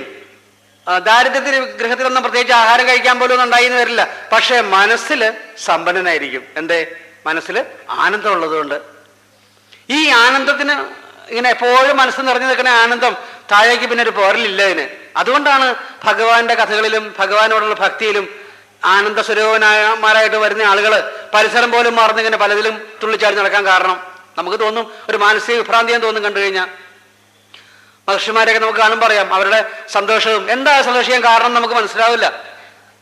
ആഹാരം കഴിച്ചിട്ടുണ്ടാവില്ല ചിലപ്പോൾ, പ്രത്യേകിച്ചൊരു ഒരു സുഖസൗകര്യം വരെ ഉണ്ടായിട്ടായിരിക്കില്ല. പക്ഷെ അവരുടെ മുഖത്ത് വല്ലാത്തൊരു തേജസ് നമുക്ക് കാണാൻ കഴിയും. എങ്ങനെയാ ഈ തേജസ് വരിക? ഈ ആനന്ദം വരുന്നത് എങ്ങനെയാ? മനസ്സിലെ ഭഗവാനോടുള്ള ലയം കൊണ്ട്. അപ്പൊ അതിന് സംഭവിക്കുന്ന സമയത്ത് 3 അവസ്ഥയാണ് ജീവിതത്തില്. സുഷുപ്തി, ജാഗ്രത, സ്വപ്നം, സുഷുപ്തി 3 അവസ്ഥയാണ്. ദൈനംദിനം നമ്മളത് കടന്നു പോയിക്കൊണ്ടിരിക്കുക. അതിൽ കൂടി എല്ലാവരും ജാഗ്രത ആയിട്ടുള്ള അവസ്ഥ, സ്വപ്നം കാണുന്ന അവസ്ഥ, സുഷുപ്തി. അപ്പൊ ഉണർച്ച, ഉറക്കവുമല്ലാത്ത സമാധി പോലൊരു അവസ്ഥ. ഇങ്ങനെ 3 അവസ്ഥയിൽ പോയിക്കൊണ്ടിരിക്കും മനസ്സ്, ശരീരം. അങ്ങനെ പോണതിന്റെ ഭാഗമായിട്ട് സുധാമാവിന്റെ ഇപ്പോഴത്തെ അവസ്ഥ ശരിക്കും പറഞ്ഞാൽ സുഷുപ്തി തന്നെയാണ്. വേണമെങ്കിൽ ആലോചിച്ച് നോക്കൂ. സുഷുപ്തി ഒന്നും സുഖം മാത്രമേ ഉള്ളൂ. സുഷുപ്തിയിൽ ഒന്നും ശരീരമേ ഇല്ല. നമുക്കൊന്നും തന്നെ ഒരു ബന്ധിക്കുന്നില്ല. നമ്മളെ കുട്ടി ബന്ധിക്കുന്നില്ല, ഭാര്യ ബന്ധിക്കുന്നില്ല, പേര് ബന്ധിക്കുന്നില്ല, അസുഖം ബന്ധിക്കുന്നില്ല, ഒന്നും ബന്ധിക്കുന്നില്ല. ഏറ്റവും സമാധി എന്നുള്ള അവസ്ഥ, സുഖകരമായ അവസ്ഥ. ഒരു യോഗിയായി മാറുന്നു നോക്കൂ സുധാമാവ്. അദ്ദേഹം എന്ത് യോഗം പഠിച്ചിട്ടാണ്? എവിടെ നിന്ന് പഠിച്ചിട്ട യോഗം? സാന്ദീപനി മഹർഷിയുടെ അടുത്ത് കൃഷ്ണന്റെ കൂടെ ആ സജ്ജന സംസർഗം, അതിൽ സജ്ജനം എന്ന് പറയാൻ പറ്റാത്ത ഏറ്റവും ഉയർന്നയാളായിട്ടുള്ള, സജ്ജനങ്ങളിലെ തന്നെ ഏറ്റവും ഗുരുവായിട്ടുള്ള, വിശ്വഗുരുവായിട്ടുള്ള കൃഷ്ണന്റെ അനുഗ്രഹവും സാമീപ്യവും കൊണ്ടത് യോഗിയായി മാറിയ മനസ്സായി സുധാമാവിന്റെ. സുഷുപ്തി, സമാധി, എപ്പോഴും ആനന്ദം, ഒന്നും അറിയുന്നില്ല, ഒന്നും അദ്ദേഹത്തെ ബാധിക്കുന്നില്ല എന്നുള്ള അവസ്ഥ, പരമാനന്ദം അനുഭവിക്കുന്ന ഒരു അവസ്ഥയാണ് സുഷുപ്തി. അതിലാണ് ഇപ്പോൾ സുധാമാവിന്റെ അവസ്ഥ. അപ്പൊ ഇങ്ങനെ സുഷുപ്തി അനുഭവിക്കുന്ന സമയത്ത്, ഈ ആനന്ദം അനുഭവിക്കുന്ന സമയത്ത്, യോഗിയായിരിക്കുന്ന സമയത്ത്, എന്താ യോഗി? യോഗം എന്താ? യോഗ ചിത്തവൃത്തി നിരോധ. പതഞ്ജലി യോഗശാസ്ത്രത്തിൽ പറഞ്ഞതാണ് ആദ്യത്തെ തന്നെ. ചിത്തവൃത്തിയെ നിരോധിക്കുക യോഗം. അതാണ് യോഗി. ഒരു യോഗി എന്ന് പറഞ്ഞാൽ അദ്ദേഹത്തിന് കയ്യിലിട്ട് ഭൂമിയെ കറക്കാൻ കഴിയും എന്നൊക്കെ പറയുന്നതിന്റെ അർത്ഥം എന്താ? ആഗ്രഹിച്ച് എന്തും സാധിക്കാൻ കഴിയും, ഒരു തടസ്സമില്ലാതെ എവിടെയും പോകാൻ കഴിയും, വെള്ളത്തിന്റെ മുകളിൽ കൂടി നടക്കാൻ കഴിയും, വായിൽ കൂടി നടക്കാൻ കഴിയും. എന്താ യോഗം? എന്താ യോഗം? ചിത്തവൃത്തി നിരോധ. ചിത്തവൃത്തി എങ്ങനെ നിരോധിക്കുക? സുധാമാവിനെ കണ്ടുപഠിച്ചോളൂ. എന്താ സുധാമാവിനുള്ള യോഗ്യത? ഒരു കെട്ട് കെട്ടി. എവിടെന്നാ കെട്ടാൻ കയറ് കിട്ടിയത്? എന്റെ ജന്മം തന്നെ കയറാക്കി കണ്ടു അദ്ദേഹം. പേര് തന്നെ സുധാമ. എവിടെയാ കയറിന്റെ ഭാഗത്ത് തുമ്പ് കിട്ടിയത്? ആ യശോദ കെട്ടിച്ചത് ദാമോദരന്റെ അരയിൽ കിടക്കണു. ദേവരുടെ തുമ്പ് ദാമോദരന്റെ കയറ്റി കെട്ടി. എന്താ സുധാമാവന്റെ? ഇതാണ് യോഗ്യത നമുക്ക് വേണ്ടത്. പേരല്ല, പ്രശസ്തിയല്ല, ധനമല്ല, സൗന്ദര്യമല്ല, ആരോഗ്യമല്ല, ഈ കെട്ടാനുള്ള മനോഭാവം നമുക്ക്. നമ്മൾ കെട്ടുകാരാണല്ലേ, നമ്മളൊക്കെ ഗൃഹസ്ഥൻ പറഞ്ഞാൽ കെട്ടുകാരനാ. ഗൃഹസ്ഥൻ എങ്ങനെ കെട്ട്? ഒരു വിവാഹം കഴിഞ്ഞു കന്നെ കണ്ടില്ല, കഴിഞ്ഞ ആഴ്ച എന്താ കാണാത്തത്? അത് എന്റെ കെട്ടായിരുന്നു പറയും. കല്യാണത്തിന് പറഞ്ഞാൽ എന്റെ കെട്ട്. താലി കെട്ട്, താലി എന്ന് പറയില്ല, അങ്ങനെ കെട്ടായിരുന്നു. തനിക്കുള്ള ഒരെല്ലാം കെട്ടണ്ടോ എന്നൊക്കെ ചോദിക്കും ചിലര്. ഇങ്ങനെ കെട്ടി കെട്ടി കെട്ടി കെട്ടി എന്ത് പറ്റി? ഗൃഹസ്ഥൻ ഊരാക്കുടുക്കിന്റെ ഉള്ളിൽ കിടന്ന് പിടയ്ക്കുന്ന ആളായി മാറി. അങ്ങനെ പിടയ്ക്കാതിരിക്കണമെങ്കിൽ ഈ കെട്ടുന്നതിന് പാകത്തിനൊരു കയറ് വേറെ ഉണ്ടോ എന്ന് നോക്കിയിട്ട് അതിലേക്ക് കയറ്റി കെട്ടാൻ കഴിയുന്ന ആളായിരിക്കണം. അങ്ങനെ പാകത്തിനുള്ള കയറ് നശിക്കാത്തതാണെങ്കിൽ ആവണമെങ്കിലോ അത് ഭഗവാനായിരിക്കണം എന്ന് കാണുന്ന ആളായിരിക്കണം. ആനന്ദം ഭഗവാനേ ഉള്ളൂ, മറ്റൊന്നും ശാശ്വതമല്ല. നമുക്ക് വയറ് നിറച്ച് ഇരിക്കുന്ന സമയത്ത് മുൻപിൽ അതിനു മുമ്പ് എത്രയോ കൊതിച്ച് ഇരിക്കുന്ന ഒരു പാൽപ്പായസോ അല്ലെങ്കിൽ ഒരു കഴിക്കുന്ന ആഹാര വസ്തുവോ മുമ്പിൽ കൊണ്ട് വയ്ക്കുമ്പോൾ പനിയുള്ള സമയത്ത് അല്ലെങ്കിൽ വേണ്ടാത്ത സമയത്ത് നമുക്ക് എന്താ മനം പുരട്ടുന്നത്? എന്താ? അപ്പൊ ഏത് വസ്തുവായാലും നമുക്ക് അതിൻ്റെ ആ മോഹം അതിനെ താൽക്കാലികമായിട്ട് ജനിപ്പിക്കുന്നതാണ്. അതിൻ്റെ സാധിച്ചു കഴിഞ്ഞാൽ മാറുകയും ചെയ്യും. ഭഗവാനോടുള്ള മോഹം അങ്ങനെയല്ല, അത് ശാശ്വതമായിട്ടുള്ളതാണ്. അത് വന്നു കഴിഞ്ഞാലോ ആനന്ദം കൈവരും. ആനന്ദം കൈവന്നാലോ പിന്നെ അയാൾക്ക് മടങ്ങിപ്പോരലില്ല. അത് അറിയാവുന്നൊരു കെട്ടാണ് സുധാമാവ് കെട്ടിയത്. അതുകൊണ്ടാണ് യോഗിയായി മാറിയത്. അതുകൊണ്ടാണ് ചിത്തവൃത്തി നിരോധം കഴിഞ്ഞത്. അപ്പൊ മനസ്സിന് യാതൊരു അലച്ചിലുമില്ല. സജ്ജന സംസർഗം എന്ന് പറഞ്ഞ ഒന്നുണ്ട്, ഭാര്യയ്ക്കും അതേ ഗുണം തന്നെയാണ്. ഭർത്താവ് ചിത്തവൃത്തി നിരോധിച്ച ആളാണ്, ആഗ്രഹങ്ങളില്ലാത്ത ആളാണ്, എല്ലാ ഇന്ദ്രിയങ്ങളെ അടക്കിയിട്ട് സുഖം അനുഭവിക്കുന്ന ആളാണ്. ഭാര്യ അതുപോലെ ആയിത്തീരും. മനസ്സിലാക്കുക. ഒരിക്കലും ഭാര്യ നമുക്ക് കുറ്റം പറയാൻ കഴിയില്ല, അല്ലെങ്കിൽ ഭർത്താവിന് മാത്രം കുറ്റം പറയാൻ കഴിയില്ല. ദാമ്പത്യത്തിൽ ഗൃഹസ്ഥന്മാരായിട്ട് ജീവിക്കുമ്പോൾ രണ്ടുപേരും ഒരേപോലെ ധർമ്മം അനുഷ്ഠിച്ച് പോകണമെങ്കിൽ രണ്ടുപേരും ഒരേപോലെ പരിശ്രമിക്കണം. ഒരാൾ അതിൽ പരിശ്രമിക്കുന്നത് കണ്ട് മറ്റേ ആൾ പഠിക്കുക. അപ്പം നമ്മൾ കുറ്റം പറയണമെങ്കിൽ നമ്മളും അതിൽ പങ്കുണ്ടാ കുറ്റത്തിനെന്ന് ചിന്തിച്ചോളുക. ഇണയെ കുറ്റം പറയണമെങ്കിൽ ഗൃഹസ്ഥൻ ധർമ്മത്തിൽ ഇണയാണല്ലോ നമ്മൾ കുറ്റം പറയുക. നീ കാരണമല്ലേ എന്താ അങ്ങനെയൊക്കെ വന്നത്, നീയല്ലേ അതിന് കാരണം എന്ന് ചോദിക്കും ഓരോരുത്തരും മറ്റൊരാളോട്. താനാണ് കാരണം, മറ്റേ ആൾ അങ്ങനെ ആവാൻ നമ്മൾ ചിന്തിക്കാറില്ല. നമ്മളാ കാരണം. എന്തേ? നമ്മളാ ധർമ്മം കാണിച്ചു കൊടുക്കേണ്ടത്. ഗൃഹസ്ഥന പുരുഷന്മാര്, സ്ത്രീയോ തങ്ങളാണ് ധർമ്മം സഹകരിച്ച് കൊണ്ടുപോകേണ്ടത്. രണ്ടുപേർക്കും തുല്യ പങ്കാളിത്തം. അതാണ് സുധാമാവിന്റെ കാര്യത്തിൽ അതേ സംഭവിക്കുന്നത്. ഒരേപോലെ ആ രണ്ടുപേരും പോകുന്നു കാര്യങ്ങൾ. യോഗിയായി മാറിക്കൊണ്ടിരിക്കണു. അങ്ങനെ വരുമ്പോൾ സുഷുപ്തി അനുഭവിക്കണു, സമാധി അനുഭവിക്കണു, സുഖം അനുഭവിക്കണു സുധാമാവ്. ആ സുധാമാവിന് അങ്ങനെ ഇരുന്നാൽ പോരെ വേണമെങ്കിൽ തോന്നാം നമുക്ക്. പക്ഷേ പ്രകൃതി നിയമം വെച്ചുകൊണ്ട് ഈ സുഖം അനുഭവിക്കുന്ന അല്ലെങ്കിൽ ആനന്ദം അനുഭവിക്കുന്ന മനസ്സിലേക്ക് ആനന്ദം ഇങ്ങനെ വന്ന് മനസ്സ് ആനന്ദ സ്വരൂപനായിട്ട് മാറുക എന്നുള്ളൊരവസ്ഥ വരും. ഭഗവാൻ പരമാത്മാവാകുന്ന കൃഷ്ണൻ മനസ്സിൽ തന്നെ ഇരിക്കുക, ആനന്ദം മനസ്സിൽ ഉറപ്പിച്ചിരിക്കുക. മറ്റേ ഉറപ്പിച്ചില്ലായിരുന്നു. പല വസ്തുക്കളാണ് നമുക്ക് ആനന്ദം തന്നുകൊണ്ടിരുന്നത്. അതല്ല, ഭഗവാനാണ് എനിക്ക് ആനന്ദം തരുന്നതെന്ന് മനസ്സിലാക്കിക്കൊണ്ട് ഭഗവാനെ മനസ്സിൽ ഉറപ്പിക്കുമ്പോഴാണ് ഭഗവാൻ മനസ്സിൽ ഉറച്ചിരിക്കുക എന്ന് പറയുന്നത്. ഇപ്പൊ കാരണം അത് പരീക്ഷിച്ച് നോക്കിയാൽ അറിയാം. നമ്മളിപ്പോൾ എനിക്ക് ഭഗവാൻ എൻ്റെ മനസ്സിൽ ഉറച്ചിട്ടുണ്ടോ അറിയാം. കണ്ണം കടച്ചിട്ട് ശ്വാസോച്ഛ്വാസം ചെയ്തിട്ട് ശരിക്കും നോക്കിയാൽ മതി, അകക്കണ്ണിലേക്ക് നോക്കിയാൽ മതി. അകക്കണ്ണിൽ കൂടി ഉള്ളിലേക്ക് നോക്കിയാൽ അറിയാം നമുക്ക് മനസ്സിൽ ആരാന്നറിയാം. അങ്ങനെ ഒരു ഭഗവാൻ മനസ്സിലുണ്ടെങ്കിൽ ആനന്ദമായി. ഈ ആനന്ദം ഇങ്ങനെ മനസ്സിൽ കയറി കൂടിയിരിക്കുക ഇപ്പൊ ഭക്തന്റെ മനസ്സിൽ, അല്ലാതെ ഉറച്ചിരിക്കുക. ആനന്ദത്തിനൊരു കുറവില്ലാനും ഭക്തന് ഇനി. അപ്പൊ അങ്ങനെ വരുമ്പോ ഈ പഞ്ചസാര ആയി മാറിയാൽ മധുരം അനുഭവിക്കാൻ കഴിയുമോ? അതാണ് ലഡു ആയിട്ട് മാറിയാൽ ലഡു തിന്നുന്ന സുഖം അനുഭവിക്കാൻ പറ്റുമോ? പറ്റില്ല. അതിനെന്ത് ചെയ്യണം? മാറി എന്നുകൊണ്ട് ഒരു ഉറുമ്പായി ജനിക്കണം. ഭഗവാനെ, ഒരു ഉറുമ്പായി ജനിച്ചെങ്കിൽ എനിക്ക് ആ ലഡു പോയി തിന്നാമായിരുന്നല്ലോ എന്ന് തോന്നണം. ഒരു ജീവിയായിട്ട് ജനിച്ച് നമുക്ക്, ഒരു മനുഷ്യനായിട്ട് ജനിച്ചിട്ട് നമുക്ക് ആ പഞ്ചസാര എടുത്ത് നാക്കി തിന്നാം. പഞ്ചസാരയായിട്ട് മാറിയേ കഴിയില്ല. ഇവിടെയും അത് തന്നെ സംഭവിക്കണു. സുധാമാവ് എന്ന മനസ്സിനെ കൃഷ്ണൻ എന്ന ആനന്ദത്തിലേക്ക്, ആനന്ദം മനസ്സിൽ കയറി ഇരിക്കുന്ന സമയത്ത് അതിനെ ഒന്ന് മാറ്റി നിർത്തിക്കൊണ്ട് ഒന്ന് അനുഭവിപ്പിക്കാനായിട്ട് ഒരു പരിശ്രമം. ആരാ പരിശ്രമിച്ചത്? സഹധർമ്മിണി തന്നെയാണ്. എന്ത് കാര്യത്തിലും ജീവിതത്തിൽ ഒരു പുരുഷന്റെ, ഏത് പുരുഷന്റെയും ജീവിതത്തിൽ ഒരു വിജയം ഉണ്ടെങ്കിൽ, ഉയർച്ചയുണ്ടെങ്കിൽ പത്നിയായിരിക്കും. ഗൃഹസ്ഥന്റെ ഏറ്റവും വലിയൊരു ഗുണം അത് ആ കോട്ട. ആ കോട്ടയിലെ സേനാധിപതിയാണ് ഈ പത്നി. ശത്രുക്കളൊന്നും വരാതെ വെടിവെച്ച് തുരത്തുന്നത് പത്നിയാണ്. ആ കോട്ടയുടെ, ഗൃഹസ്ഥന്റെ കോട്ടയുടെ സേനാനായിക. അപ്പൊ ഗൃഹസ്ഥന്റെ വിജയത്തിന് കാരണം ആരാ? മന്ത്രിമാരല്ല, ഖജനാവല്ല, പിന്നെ ആരാ? പത്നിയാ. ഇവിടെ അത് തന്നെ സുധാമാവിന്റെ പത്നി ചെയ്യണ ഒരു ഇത് നോക്കൂ. സുധാമാവിന്റെ ഈ ആനന്ദം അനുഭവിക്കുന്ന ഒന്ന് മാറിയെടുത്തുകൊണ്ട് ആനന്ദിപ്പിക്കാൻ ബഹുശ പ്രാർത്ഥിതോന്ന. ബഹുശ കുറച്ച് കഴിഞ്ഞപ്പോൾ ഒരിക്കൽ പറഞ്ഞു, ഇങ്ങനെ അങ്ങ് സതീർത്ഥന്റെ കാര്യം പറയുകയുണ്ടായാലോ, ഒന്ന് പോയി കണ്ടാ തിരക്കിടില്ലോ എന്ന് പറയാണ്. അതെന്താ അതിനു മുമ്പൊന്നും ഓർമ്മ വരാതെ സുധാമാവിന്? സതീർത്ഥനുണ്ടായിരുന്നു, ഇങ്ങനെ ഒരാളുണ്ട്, ദ്വാരകയിൽ സുഖമായിട്ട് താമസിക്കുന്നു, പോയി കാണണം തോന്നാതെ എന്തുകൊണ്ടാ? ഈ ആനന്ദമായി മാറിക്കഴിഞ്ഞാൽ, ആനന്ദ സ്വരൂപന്മാരായിട്ട് നമ്മൾ മാറിക്കഴിഞ്ഞാൽ നമ്മളും കൃഷ്ണനും രണ്ടായിട്ടില്ല. പിന്നെ നമ്മൾ മാത്രമേ ഉള്ളൂ. പിന്നെ കൃഷ്ണൻ എന്ന് പറഞ്ഞ അവസ്ഥ ഇല്ല വേറെ. നമ്മളെന്ന് പറഞ്ഞ വേറൊരു അവസ്ഥ ഇല്ല. പിന്നെ ആനന്ദം മാത്രം എവിടെയും. അവിടെ നോക്കിയാലും കൃഷ്ണൻ, അവിടെ നോക്കിയാലും കൃഷ്ണൻ, അവിടെ നോക്കിയാലും കൃഷ്ണൻ. ഞാനും കൃഷ്ണൻ, എൻ്റെ ഉള്ളിലും കൃഷ്ണൻ, എൻ്റെ ഉള്ളിലും ആനന്ദം. എവിടെയും ആനന്ദം മാത്രമേ ഉള്ളൂ. അപ്പൊ ഇതൊന്ന് മാറി നിന്നാൽ ആ ആനന്ദത്തിലേക്ക് ചെന്ന് അനുഭവിക്കുന്നതിൻ്റെ ഒരു സുഖമുണ്ട്. ആ സുഖം അനുഭവിക്കണമെങ്കിൽ പത്നി തന്നെ അതിന് നിമിത്തം ഉണ്ടാക്കി. ബഹുശ പ്രാർത്ഥിതോ, പലപ്പോഴും പറഞ്ഞു ഒന്ന് പോയി കണ്ടോളൂ, ഒന്ന് പോയി കാണണ്ടേ എന്ന് ചോദിച്ചപ്പോൾ ആദ്യമൊക്കെ നിരുത്സാഹപ്പെടുത്തിയ പറ്റില്ല. ഈ ആനന്ദം അനുഭവിക്കുന്ന ഒരാൾക്ക് എല്ലാ ഇന്ദ്രിയങ്ങളുടെയും രമിപ്പിക്കുന്ന അവസ്ഥയിൽ നിന്ന് മാറിയിട്ട് ആനന്ദം അനുഭവിക്കുന്ന ഒരാൾക്ക് ഒന്നും പിന്നെ വേറെ ഇല്ല രമിക്കാൻ. അങ്ങനെ ഇരിക്കുന്ന ആള് പറ്റില്ല, നിരുത്സാഹപ്പെടുത്തി പറഞ്ഞു, വിഷമാണ്. പക്ഷെ ബഹുശ, അവിടെ ഒരു വാക്ക് പറയും, ബഹുശ, പലപ്പോഴും. എന്തേ അത് പറയാൻ കാരണം?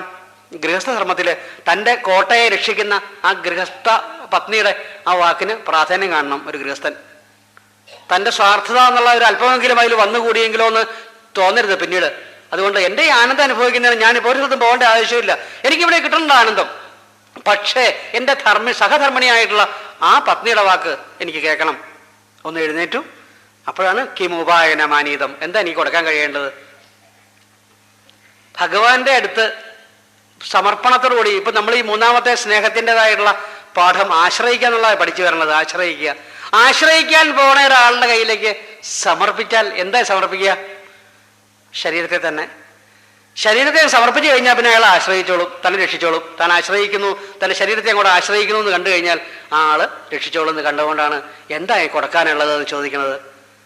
ആലോചിച്ച് നോക്കുക. അല്ലാതെ എന്ത് കാഴ്ച വസ്തു കൊണ്ട് കൊടുത്താലും ഭഗവാന്റെ മുമ്പിൽ ഒന്നും അല്ല എന്നറിയാം സുധാമാവന്. പക്ഷെ ഭഗവാന്റെ മുമ്പിലേക്ക് പോകുന്നയാള് സമർപ്പിക്കണം. എന്തെങ്കിലും തൻ്റെ കയ്യിലുള്ള തനിക്ക് കിട്ടിയ ഐശ്വര്യത്തിന്റെ ഒരു ഭാഗം തന്നെ സമർപ്പണം എന്ന് പറയുന്നത്. ഒരു 10,000 രൂപ കിട്ടിയ ഒരാള്, ഭഗവാനെ എനിക്കൊരു ലാഭം കിട്ടണേ 10,000 രൂപ എന്ന് പറഞ്ഞിട്ട് പ്രാർത്ഥിച്ചിട്ട് പോയി കഴിയുമ്പോൾ നല്ല ലാഭം കിട്ടി 10,000 രൂപ, അതിൽ നിന്നൊരു 5 രൂപയോ 10 രൂപയോ കൊടുത്തു കഴിഞ്ഞാൽ, 10 രൂപയോ കൊടുത്തു കഴിഞ്ഞാൽ സമർപ്പണം ആവില്ല. എന്തേ? ചെവി പിടിക്കും. എന്താ കാരണം? ഐശ്വര്യത്തിന്റെ അനുയോജ്യമായിട്ടുള്ള സമർപ്പണം ആയിരുന്നില്ല. അതുകൊണ്ട് മുൻപിൽ വന്ന് പറയണം, ഇത് മുഴുവൻ എനിക്ക് ഭഗവാന്റെ അനുഗ്രഹം കൊണ്ട് കിട്ടിയതാണ്, ഇത് മുഴുവൻ ഭഗവാൻ ഉള്ളതാണ്, ഞാനിത് ഭഗവാന്റെ അനുഗ്രഹത്തോടു കൂടി അനുവാദത്തോടു കൂടി അനുഭവിച്ചോട്ടേന്ന് ചോദിക്കണം. ഈ ശരീരവും അതല്ലേ 100% ആലോചിച്ച് നോക്കൂ. 100% നമുക്ക് കിട്ടിയ കഴിഞ്ഞ ജന്മത്തിൽ നമ്മൾ അറിഞ്ഞുകൊണ്ടാണോ പുണ്യം ചെയ്തത്, സുഹൃതം ചെയ്തത്? ആലോചിച്ച് നോക്കൂ. നമുക്കിപ്പോൾ ഓർമ്മയുണ്ടോ ചെയ്തിട്ടുണ്ടോ എന്ന് പോലും ഇല്ല. കഴിഞ്ഞ ജന്മം എന്താ നമ്മൾ ചെയ്തത് നമുക്ക് ഓർമ്മയില്ല. ഭഗവാന്റെ അനുഗ്രഹം കൊണ്ട് മാത്രം ദാനം കിട്ടിയ ഒരു അനുഗ്രഹമായി ഈ ജന്മം. ഇതല്ലാതെ പിന്നെ എന്താ സമർപ്പിക്കുക? സുധാമാവനും അത് മാത്രമേ ഉള്ളൂ സമർപ്പിക്കാൻ. കുചേലൻ, ആ കുചേലൻ എന്നുള്ള വാക്കിന്റെ തന്നെ മാധുര്യം ആലോചിച്ചു. കുചേലൻ, നമ്മളല്ലേ ശരിക്കും കുചേലന്മാരെന്ന് നോക്കൂ. കുചേലൻ മലിനമായ വസ്ത്രം ധരിച്ചയാള്, മുഷിഞ്ഞ വസ്ത്രം ധരിച്ചയാള്. 1 വയസ്സുള്ള കുട്ടി 1 വർഷമായിട്ട് തന്റെ ശരീരമാകുന്ന കുപ്പായിട്ടോണ്ടിരിക്കുക. നാറാതിരിക്കുന്നത്. ഒരു ദിവസം രാവിലെ ഇട്ട വസ്ത്രം ഉച്ചയാകുമ്പോഴത്തേക്ക് നാറി തുടങ്ങും. 1 വർഷമായിട്ട് ഇട്ടോണ്ടിരിക്കുക ആ കുട്ടി, 1 വയസ്സുള്ള കുട്ടി തന്റെ ശരീരമാകുന്ന കുപ്പായം. 10 വയസ്സുള്ള ആൾ 10 വർഷമായിട്ട് ഇട്ടോണ്ടിരിക്കുക. 50 വയസ്സുള്ള ആൾ 50 വർഷമായിട്ട് ഇട്ടോണ്ടിരിക്കുക കുപ്പായം, ശരീരമാകുന്ന കുപ്പായം. അപ്പൊ നമ്മളല്ലേ കുചേലന്മാര്? എവിടെയുള്ളൊരു കുചേലനാണോ കഥ പറയണത്? എവിടെയുള്ളൊരു കൃഷ്ണന്റെ കഥയാണോ ഈ പറയുന്നതല്ല, നമ്മുടെ തന്നെ ഉള്ളിലുള്ള കൃഷ്ണനെ നമ്മൾ അനുഭവിക്കാതിരിക്കുന്ന സമയത്ത് അതിനെ ഒന്ന് അനുഭവിപ്പിച്ചിട്ട് ആ ആനന്ദത്തിൽ അനുഭവിച്ച് നിൽക്കുന്ന സമയത്ത് അതിനെ ഒന്ന് മാറ്റി നിർത്തി ഒന്ന് ആശ്രയിക്കുക. അത് തന്നെ ആ സുഖം അനുഭവിക്കാനായിട്ട് ഭക്തൻ അങ്ങനെ സുഖത്തിന്റെ നിർവൃത്തിയിൽ പിന്നെയും പിന്നെയും ആനന്ദത്തിൻ്റെതായ അനുഭവങ്ങൾ കൊടുത്തുകൊണ്ടിരിക്കും. ഭഗവാൻ പരീക്ഷണങ്ങളായിട്ട് തോന്നിപ്പിക്കുന്ന പല അനുഭവങ്ങൾ ആനന്ദത്തിലേക്ക് നയിക്കുന്ന കൊടുക്കും. അതിന്റെ ഭാഗമായിട്ട് ഇവിടെ ഈ ഒരു അനുഭവം പത്നിയുടെ വായിൽ നിന്ന് വന്നുകൊണ്ട് സുധാമാവ് എഴുന്നേക്കണത് അവിലും ആയിക്കൊണ്ട്. അങ്ങനെ പോണ സമയത്ത് സുഷുപ്തിയിൽ നിന്ന് മാറിയിട്ട് ഇപ്പോഴേ സ്വപ്നമായി. സഞ്ചാരം നടക്കുകയാണ്, യാത്ര ദ്വാരകയിലേക്ക്. നമുക്കൊക്കെ പോകാൻ എങ്ങോട്ടാ പോകാനുള്ളത്? എങ്ങോട്ടാ എല്ലാവരും കൂടെ പോണത്? നമ്മൾ പല പേരും പറയും. എങ്ങോട്ടാ പോകാനുള്ളത്? ശരിക്കും ദ്വാരകയിലേക്കാ. നമ്മൾ അങ്ങോട്ട് തന്നെ പോകുള്ളൂ. ഒടുവില് എന്തെങ്കിലും കാലം കഴിയുമ്പോൾ, ചിലപ്പോൾ 1000 ജന്മം കഴിഞ്ഞിട്ടായിരിക്കാം, ചിലപ്പോൾ അടുത്ത ജന്മമായിരിക്കാം, അറിയില്ല, നമ്മൾ അങ്ങോട്ട് ചെല്ലുള്ളൂ. അപ്പൊ ഈ യാത്ര എങ്ങോട്ടാ? ഇപ്പൊ സുധാമാവിന്റെ സ്വപ്നം, ഉറക്കത്തിലുള്ള കൂടിയുള്ള യാത്ര എങ്ങോട്ടാ? ദ്വാരകയിലേക്ക്. സമാധി ആനന്ദം അനുഭവിച്ചിരുന്ന സുധാമാവിന്റെ അടുത്ത ഘട്ടം വരുന്നു സ്വപ്നം. പത്നിയുടെ വാക്കുകൾ കേട്ടുള്ളൂ ദ്വാരകയിലേക്കുള്ള പോക്ക്. അങ്ങനെ ദ്വാരകയിൽ എത്തുന്ന സുധാമാവിന് കിട്ടുന്ന അവസ്ഥ എന്താ? അവിടെ ചെല്ലുമ്പോ ഉണർവ്, ജാഗ്രത് അല്ലെങ്കിൽ ഉണർവ്. ഭഗവാന്റെ മുമ്പിലേക്ക് ചെല്ലുന്ന ഭക്തന് മൂന്നാമത് വരുന്നൊരവസ്ഥയാണ് ഉണർവ്. സുഷുപ്തി, സ്വപ്നം, ജാഗ്രത അല്ലെങ്കിൽ ജാഗ്രത്, ഉണർന്നിരിക്കുക. ഉണർവ് എന്ന് പറയും. ഉണർച്ച എന്ന് പറഞ്ഞാൽ എന്താ അതിന്റെ അർത്ഥം? തന്നെ കുറിച്ച് അറിയുക, തൻ്റെ ലക്ഷ്യം എന്താണെന്ന് അറിയുക, ലക്ഷ്യത്തിലേക്കുള്ള പരിശ്രമം എന്താണെന്ന് അറിയുക. ഈ 3 കാര്യം അറിഞ്ഞാൽ തന്നെ ഉണർച്ചയായി. നമ്മൾക്ക് ഈ കുട്ടികൾക്ക്, നമ്മുടെ കുട്ടികൾക്കൊക്കെ അറിവില്ല എന്ന് നമ്മൾ തോന്നുന്നുണ്ടെങ്കിൽ, ആരെങ്കിലും പറയുന്നുണ്ടെങ്കിൽ അത് വെറുതെയാണെന്ന് കുട്ടിക്കോളൂ. ഈ 3 കാര്യം അറിയാമെങ്കിൽ അയാൾക്ക് അറിവുണ്ട്. ഒന്ന്, താനാരാ, എങ്ങോട്ടാ തൻ്റെ പോക്ക്, പോകുന്നതിന് എന്താ താൻ ചെയ്യേണ്ടത്, ഈ 3 കാര്യം അറിഞ്ഞാൽ മതി. അപ്പൊ അങ്ങനെ അറിയാവുന്ന ഒരാളത് ഈ ഉണർച്ചയിലേക്ക് പോണ ഒരു മനോഹരമായിട്ടുള്ള സരസമായിട്ടുള്ള ആ വർണ്ണന നോക്കുക വ്യാസന്റെ. ദ്വാരകയിൽ ചെന്ന് കഴിഞ്ഞാലോ ഉണർച്ചയായി. അവിടെ അതിനു വേണ്ടിയിട്ട് തന്നെ ആദ്യം ചോദിക്കുന്ന ചോദ്യം എന്താ? ഗുരുവിനെ കുറിച്ചാണ് തരും. ഗുരുകുലത്തിലെ വാസ്തുവെക്കുറിച്ച് കൃഷ്ണൻ ചോദിക്കുക, ഗുരുകുലത്തിലെ നമ്മളെ ഒന്നിച്ച് കഴിഞ്ഞതിനെ കുറിച്ച്. എന്താ ഗുരുവിനെ കുറിച്ച് ചോദിക്കാൻ കാരണം? പരമമായിട്ടുള്ള ഗുരുവിന്റെ അടുത്തേക്കാണ് സുധാമാവ് ചെന്നിരിക്കുന്നത്. ആ ചെന്ന സമയത്ത് തന്നെ ഈ ഉണർച്ച, ഞാനിപ്പോ ഉണ്ടാക്കിയിരുന്ന ഈ ഉണർവ് മടങ്ങി ചെന്നാലും ഉണ്ടാവുകയാണെങ്കിൽ ഇതുപോലെ എന്നെ വീണ്ടും മാറി നിർത്തി ആനന്ദിക്കാൻ കഴിയും. കാരണം ഞാൻ ഈ ആനന്ദമായിട്ട് ഉള്ളിൽ എന്നെ കൊണ്ടു കടന്നു കഴിഞ്ഞാൽ ഇടയ്ക്ക് എന്നെ ഒന്ന് പൂജിക്കണം തോന്നിയാൽ കഴിയില്ല. കാരണം എന്താ? പൂജിക്കാൻ എടുക്കുന്ന പൂ ഞാനാ, പൂജിക്കാൻ കുറച്ച് വെക്കുന്ന വിളക്ക് ഞാനാ, പിന്നെ എങ്ങനെയാ പൂജിക്കുന്നത്? അപ്പൊ എന്നെ ഒന്ന് മാറി നിന്ന് പൂജിക്കണം തോന്നണമെങ്കിൽ ഈ അറിവുണ്ടായിരിക്കണം ആൾക്ക്. എന്ത്? കൃഷ്ണനെ, ഉള്ളിൽ കൊണ്ടു നടക്കുന്ന കൃഷ്ണനെ എനിക്ക് എപ്പോ വേണമെങ്കിലും, ഈ ആനന്ദത്തെ എപ്പോ വേണമെങ്കിലും ഒന്ന് മാറ്റിയെടുത്തിട്ട് ഞാൻ വേറെ ഒന്നായി നിന്നിട്ട് എനിക്ക് അനുഭവിക്കാൻ കഴിയും തോന്നണം. ആ തോന്നലുണ്ടാക്കാനാണ്, ഉണർച്ച ഉണ്ടാക്കാനാണ് ആ ചോദ്യം ചോദിച്ചത്, ഗുരുവിനെ കുറിച്ചും ഗുരുകുലത്തെക്കുറിച്ചും. അങ്ങനെ ചോദ്യത്തിന്റെ ഭാഗമായിട്ട് സുധാമാവിന്റെ ബോധ്യമായി, ഞാനിപ്പോൾ അനുഭവിച്ചുകൊണ്ടിരുന്ന വസ്തു എൻ്റെ ഉള്ളിലിപ്പോൾ ഇല്ലല്ലോ. ഞാൻ എൻ്റെ ദാരിദ്ര്യമായിട്ടുള്ള വീട്ടിൽ പത്നിയുടെ കൂടെ ഇരിക്കുന്ന സമയത്ത് അനുഭവിച്ചത് എൻ്റെ ഉള്ളിലിപ്പോൾ ഇല്ല. പക്ഷേ ദാ മുമ്പിലിരിക്കണു, ആ മുമ്പിലിരിക്കുന്ന വസ്തുവിലേക്ക് ഞാൻ എന്താ സമർപ്പിക്കേണ്ടത്? എല്ലാം തന്നെ സമർപ്പിക്കേണ്ടതാണ്, എൻ്റെ ജന്മം തന്നെ സമർപ്പിക്കേണ്ടതാണ് എന്നുള്ള ഭാവത്തിലാണ് അദ്ദേഹം മുമ്പിലിരിക്കുന്നത്, ആനന്ദം അനുഭവിച്ചുകൊണ്ട്. അപ്പം നമ്മൾ അതാ മനസ്സിലാക്കേണ്ടത്, സമർപ്പണത്തിൻ്റെ ഭാവത്തിൽ ഭഗവാന്റെ അടുത്തേക്ക് ചെല്ലുക, മനസ്സിനെ കൊണ്ടുപോവുക. അവിൽ പൊതിയോ ഭഗവാൻ പറയുന്നതിനെന്താ? പത്രം പുഷ്പം ഫലം തോയം യോമേ ഭക്ത്യ, എനിക്ക് എന്ത് കൊണ്ടുവന്നു എന്നുള്ളതല്ല ഞാൻ നോക്കുക. കിഞ്ചിൽ കരോത്യുർവവി യൽ സ്വതത്വം സുഹൃകൃതം ഫൽഗവിഭൂരികാരീന മയോപനീതാം പൃഥുകൈകമുഷ്ടിയും പ്രത്യഗ്രഹിൽ പ്രീതിയതോ മഹാത്മാ. സുധാമാവ് പിന്നെ പറയണത് എന്താ കൊണ്ടുവന്നേന്ന് നോക്കണില്ല ഭഗവാൻ. എൻ്റെ മുമ്പിലേക്ക് സമർപ്പിക്കാൻ വന്നയാള് എന്താ ഏറ്റവും മഹത്തായിട്ടുള്ളൊരു വസ്തുവാണ് കൊണ്ടുവന്നതെന്ന് നോക്കും. എന്താ കൊണ്ടുവന്നതെന്നുള്ളതല്ല, ഏറ്റവും മഹത്തായിട്ടുള്ളത് നമ്മുടെ ജന്മം തന്നെയാണ്, ഈ ശരീരം തന്നെയാണ്. ഈ ജന്മത്തെ നമ്മൾ ഭഗവാന്റെ മുമ്പിലേക്ക് സമർപ്പിക്കുക. അത് ആ സമർപ്പണത്തിൻ്റെ ഭാഗമായിട്ടാണ് ഭഗവാന്റെ അനുഗ്രഹം നമുക്ക് കിട്ടുക. മനസ്സിലേക്ക് ഭഗവാനെ പിന്നെയും വീണ്ടും പ്രസാദിച്ച് ആനന്ദിപ്പിക്കുക. അപ്പോൾ അതോടൊപ്പം ഒരധിക അനുഗ്രഹം നമുക്ക് തരികയും ചെയ്യും ഭഗവാൻ. എന്താ ഈ അധികാനുഗ്രഹം? ഭഗവാൻ അധികാനുഗ്രഹം തരുന്നതാണ് വീണ്ടും എന്നെ മാറി നിന്ന് ആനന്ദിക്കണം, പൂജിക്കണം, ലാളിക്കണം, പ്രേമിക്കണം, ആശ്രയിക്കണം എന്നൊക്കെ തോന്നുന്ന സമയത്ത് എന്നെ ഇതുപോലെ എടുക്കാൻ കഴിയും. അതാ ഉണർവ്.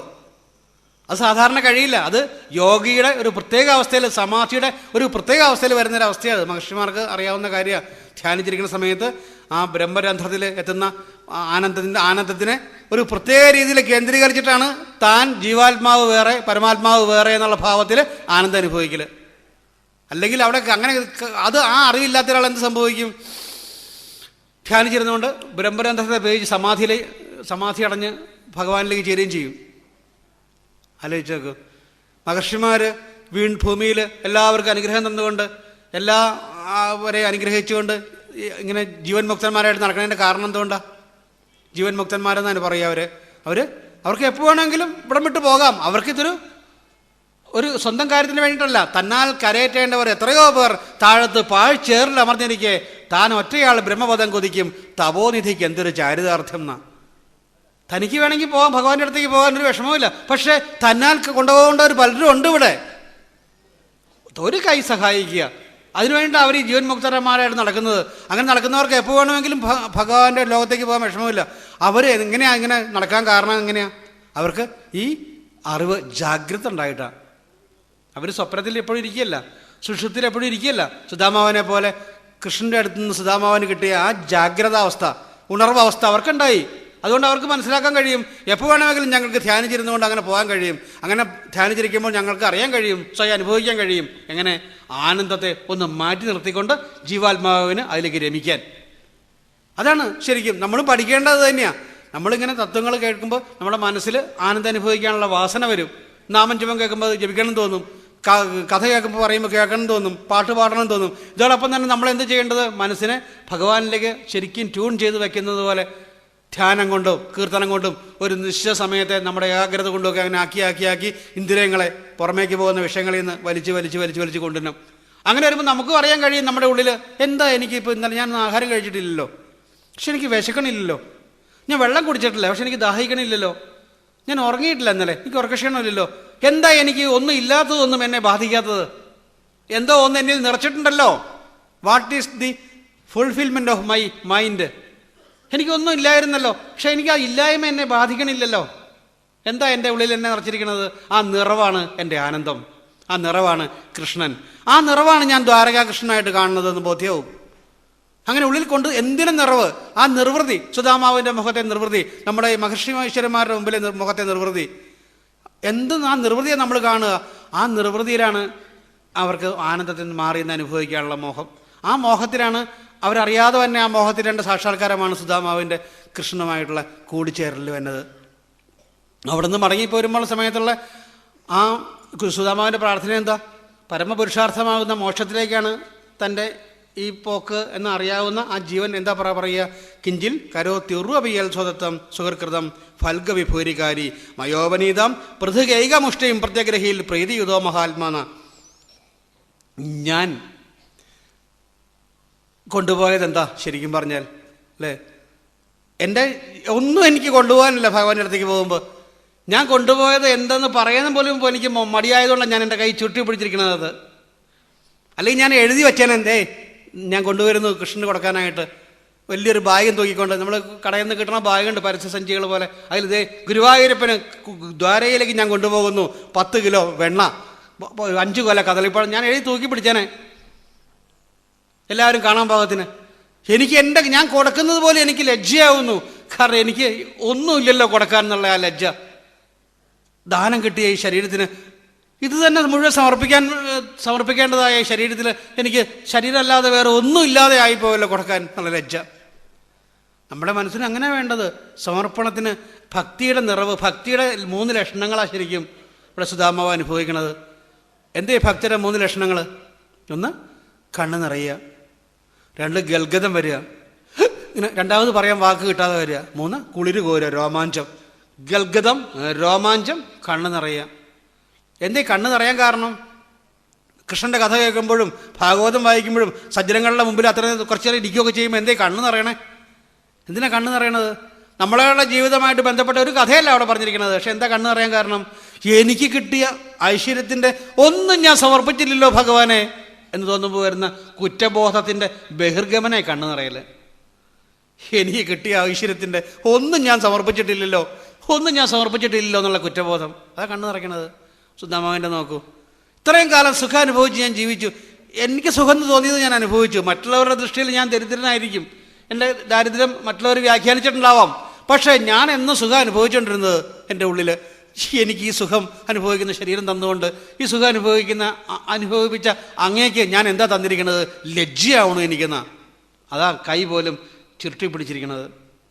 അതാ ഭക്തൻ എപ്പോഴും ഭഗവാന്റെ അടുത്തേക്ക് പോകുന്ന ഭക്തൻ എപ്പോഴും തൻ്റെ മഹിമ, തൻ്റെ പകിട്ട് കാണിക്കാനല്ല വേമ്പുക. താനോ തൻ്റെ ഈ എളിമ ലജ്ജിച്ചുകൊണ്ട് എളിമ പ്രകടിപ്പിക്കാതിരിക്കാൻ ശ്രമിക്കും. ആരും അറിയാതിരിക്കാൻ ശ്രമിക്കും. ഭക്തൻ പകിട്ട് കാണിക്കാനല്ല ആഗ്രഹിക്കുക. എളിമ എൻ്റെ എളിമ മറ്റുള്ളവർ അറിയല്ലേ, ഞാൻ ഒന്നും കൊടുക്കുന്നില്ലല്ലോ എന്ന് മറ്റുള്ളവർ അറിയൂലോ, എനിക്ക് കിട്ടിയ ഐശ്വര്യത്തിനനുസരിച്ച് എന്ന് മറ്റുള്ളവർ അറിയൂലോ എന്ന് വിചാരിച്ച് ഒതുങ്ങും ഭക്തൻ. ഭഗവാൻ അങ്ങനെയല്ല. സുധാമാവ് മറുകരു പറയണു, കിഞ്ചിൽ കരോത്തി ഉർവപിയൽ സ്വതത്വം സുഹൃകൃതം ഫൽഗവി ഭൂരികാരീന. കുറച്ച് കൊടുത്തെങ്കിൽ പോലും പിടിച്ച് വാങ്ങിച്ചെടുക്കുക.